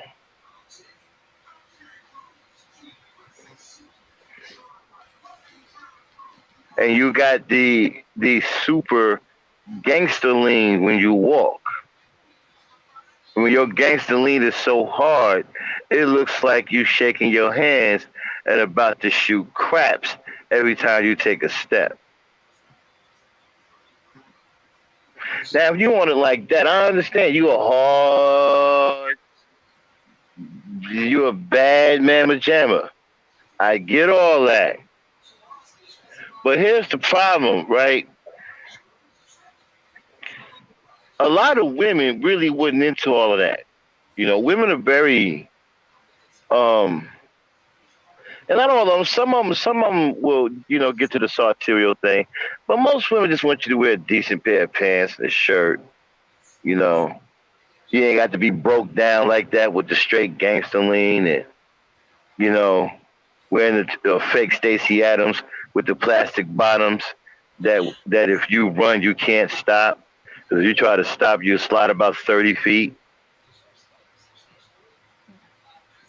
Most women ain't on that, man. They just want you to wear some regular stuff as long as it's clean.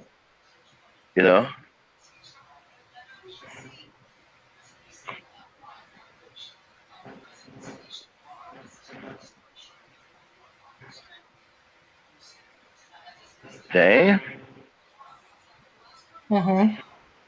Well, yeah, that's true. I never did. I always used to wonder about all them zoot suits and certain outfits and stuff like that guys seem to go to.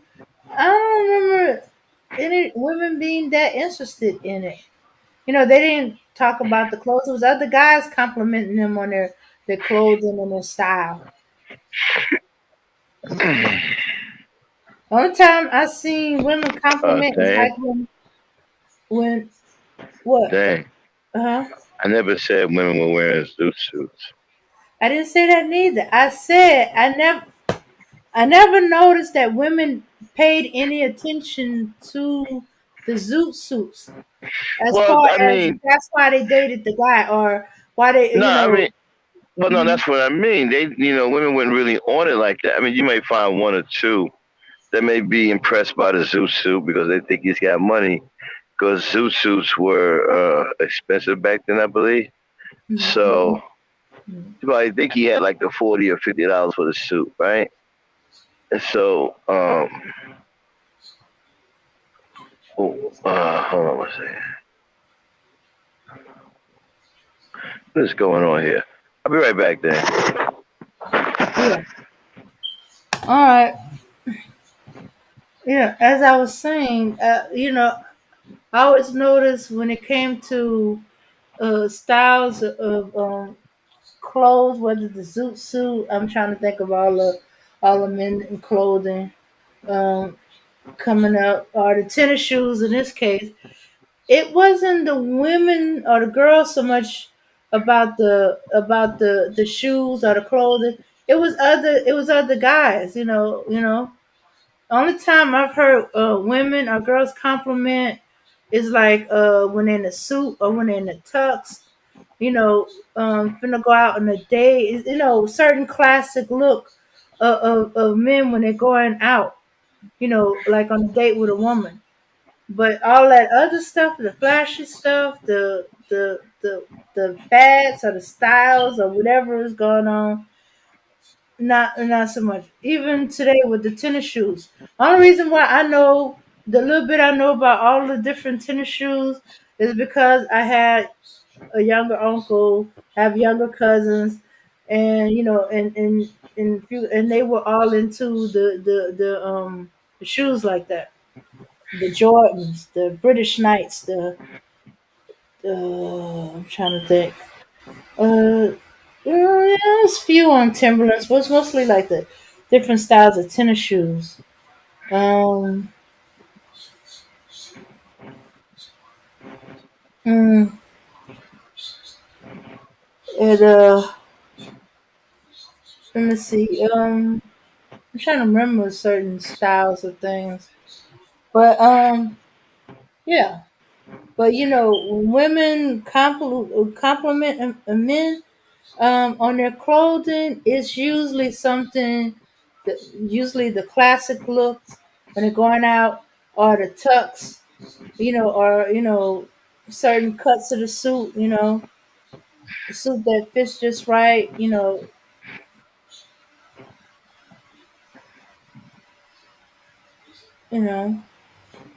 But yeah, I guess that's why certain suits, no matter how old they classic, it definitely men's, and those are the ones that when women see them in, compliments, dressed nice, smelling nice, looking nice, cleaned up, groomed, haircut. Or even I even seen it with the dreads and the twist and all that stuff. Even the long ones. There's certain look. But when women compliment men's dress, they are dressed usually in those classic lines, and nothing too tight. Actually, guys should be wearing stuff too tight. You cause us to laughing or looking at y'all or shaking our heads like, what are y'all thinking? Now I do admit that sometimes a tight t-shirt, but that's just that only works if you're in shape, you know. Uh, but let's see. What is a zoot suit? I'm too young. Yeah, that's even beyond our age. That's like something in the 50s or 60s. Or, I think. No, wait a minute. Well, yeah, maybe 50. Or is it more like the 40s? 40s or 50? Wait. Let me back it up a little bit. Um, let me see. Okay, so I'm thinking it might be like the 30s or the 50s or something like that. It's a crazy cut suit, and it be in some wild colors. The pants be baggy. You have to wear suspenders to keep them up. They be real loose around the legs, and they be long, but they be real tight at the waist. Some kind of weird cut to it. The jackets be long and cuts a certain way. The shoulders be padded and they stick out. I guess to give the emphasis on the triangle shape. Triangle shape, narrow waist, like a triangle. Um, Um, inverted triangle, I guess. I think I got it right. It's a yeah, and they be in these wild colors, and they be in these wide brim hat with the feather in the band with a certain slant to it. Just look it up. Truth is, you'll see pictures of it. There are probably some movies that they show the zoot suits. Hmm.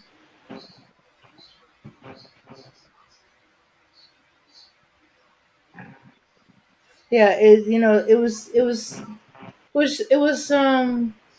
I call it each age have their rebellious style. You know, you know, the get away from the conservative. 'Cause as I said, it had these wild colors. The cut was a little unusual, and the jackets were long.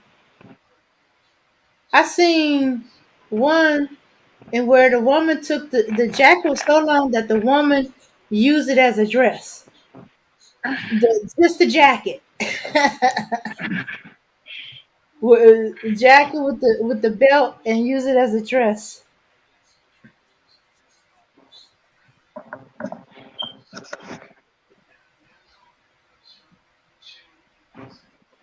That's my grandfather time of dressing up, huh? I think shoots it might be your great grandfather, depending on how old your grandfather is. I think the older style of dress was more masculine than now. A lot of classic looks from y'all era with the suits and the tie. Well, truth is, I'm only 50. We're thinking of the 80, 90, maybe a few 90-year-olds. Okay. Now, okay, like my grandfather, it's a classic suit. But I remember his brother said he got a zoot suit to see what that was. No, he told one of his the woman he was living with at the time to get him a suit because he was coming back from he's coming back from war, and he didn't. Wait a minute, was it war? He was coming back from somewhere, but he didn't make it clear to her what type of Yeah, suit. And she the brought zoot him a suit. zoot suit. Yeah, the zoot suit was pretty tight. All it was, thank you, hear me? Uh huh. Yeah, all it was baggy, straight pants, baggies with a extra long jacket. It's just that the jacket was a little longer. That's what made the suit look a little cooler. And it was definitely a suit that can fit with dance crews. Like a lot of dance crews use the zoot suit. I think there was a crew called the Zoot Suit Crew, if I'm not mistaken. You know. Uh-huh. Yeah. Let's see. Manoa Island said there was a zoot suit war in L.A. in 1942. Hmm. Mm-hmm. Yeah, everybody's wearing zoot suits. I wanted one. I had like three of them, and I had a plaid one that was off the hook, yo. The pockets was extra big. They wasn't supposed to even. I think it was a mistake that they made the one I had. I had Uh-huh. two chains. I had one on each side. I can put one in my pocket. You know what I'm saying? And you can change sides and whatnot. And sometimes I let both chains hang. You know what I mean? I thought the And zoot man, suits were going out of style by that time. what? I said I thought the zoot suits was going out of style around that time. What time? When you was a teenager. Wouldn't that have been like um early 70s? Nah, I mean, I was at. Well, then what am I doing with three of them then? Oh, well, it could be just it was going out of style in my Nah, region. people was wearing them. People was wearing them. I mean, they wasn't out of style. Okay. Well, it didn't really take off down here too much anyhow. Cause I remember my grandfather brother complaining about it.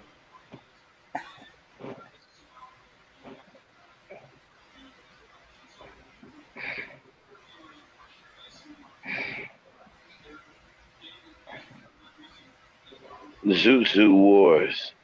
Mm-hmm. Shabba-Doo wore a lot of zoot suits. Yeah. Yeah. It used to be blacks, and then it moved to the Puerto Ricans, um, Mexicans. Are they are a different aspect of it? I seen one where they wore the pants and the hat with the suspenders, but not the jacket. Well, what really made it was the hanging chains. You know, I mean, the chains really made you look like a gangster. You know, I think the zoo suit was designed for the gangster. Mm. You know, because when you had a Tommy gun, Mm-hmm, it mm-hmm. fits perfect with the zoo suit. You wear a toot suit, a zoo suit, and you got a Tommy gun, man, please.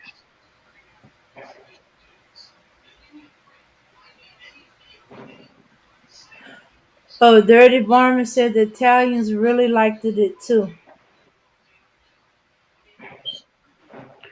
Yeah, I'm sure they did.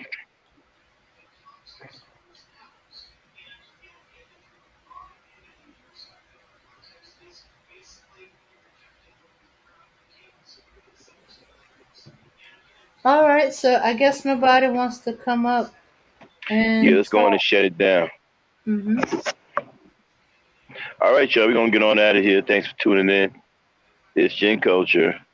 Like I said, next time we fire it up, we're gonna be talking about Alan Roger Curry as we continue the dating series. I don't think we're gonna go any more than him though, because you really don't need to. Because if the top dog is lame, then it gets worse after that.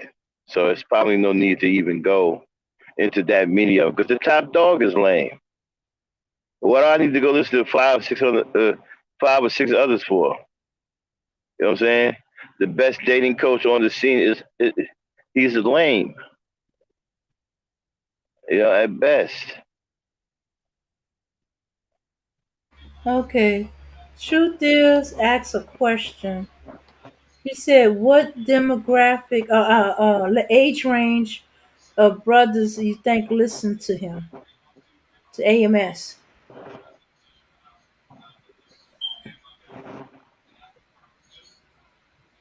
Hmm.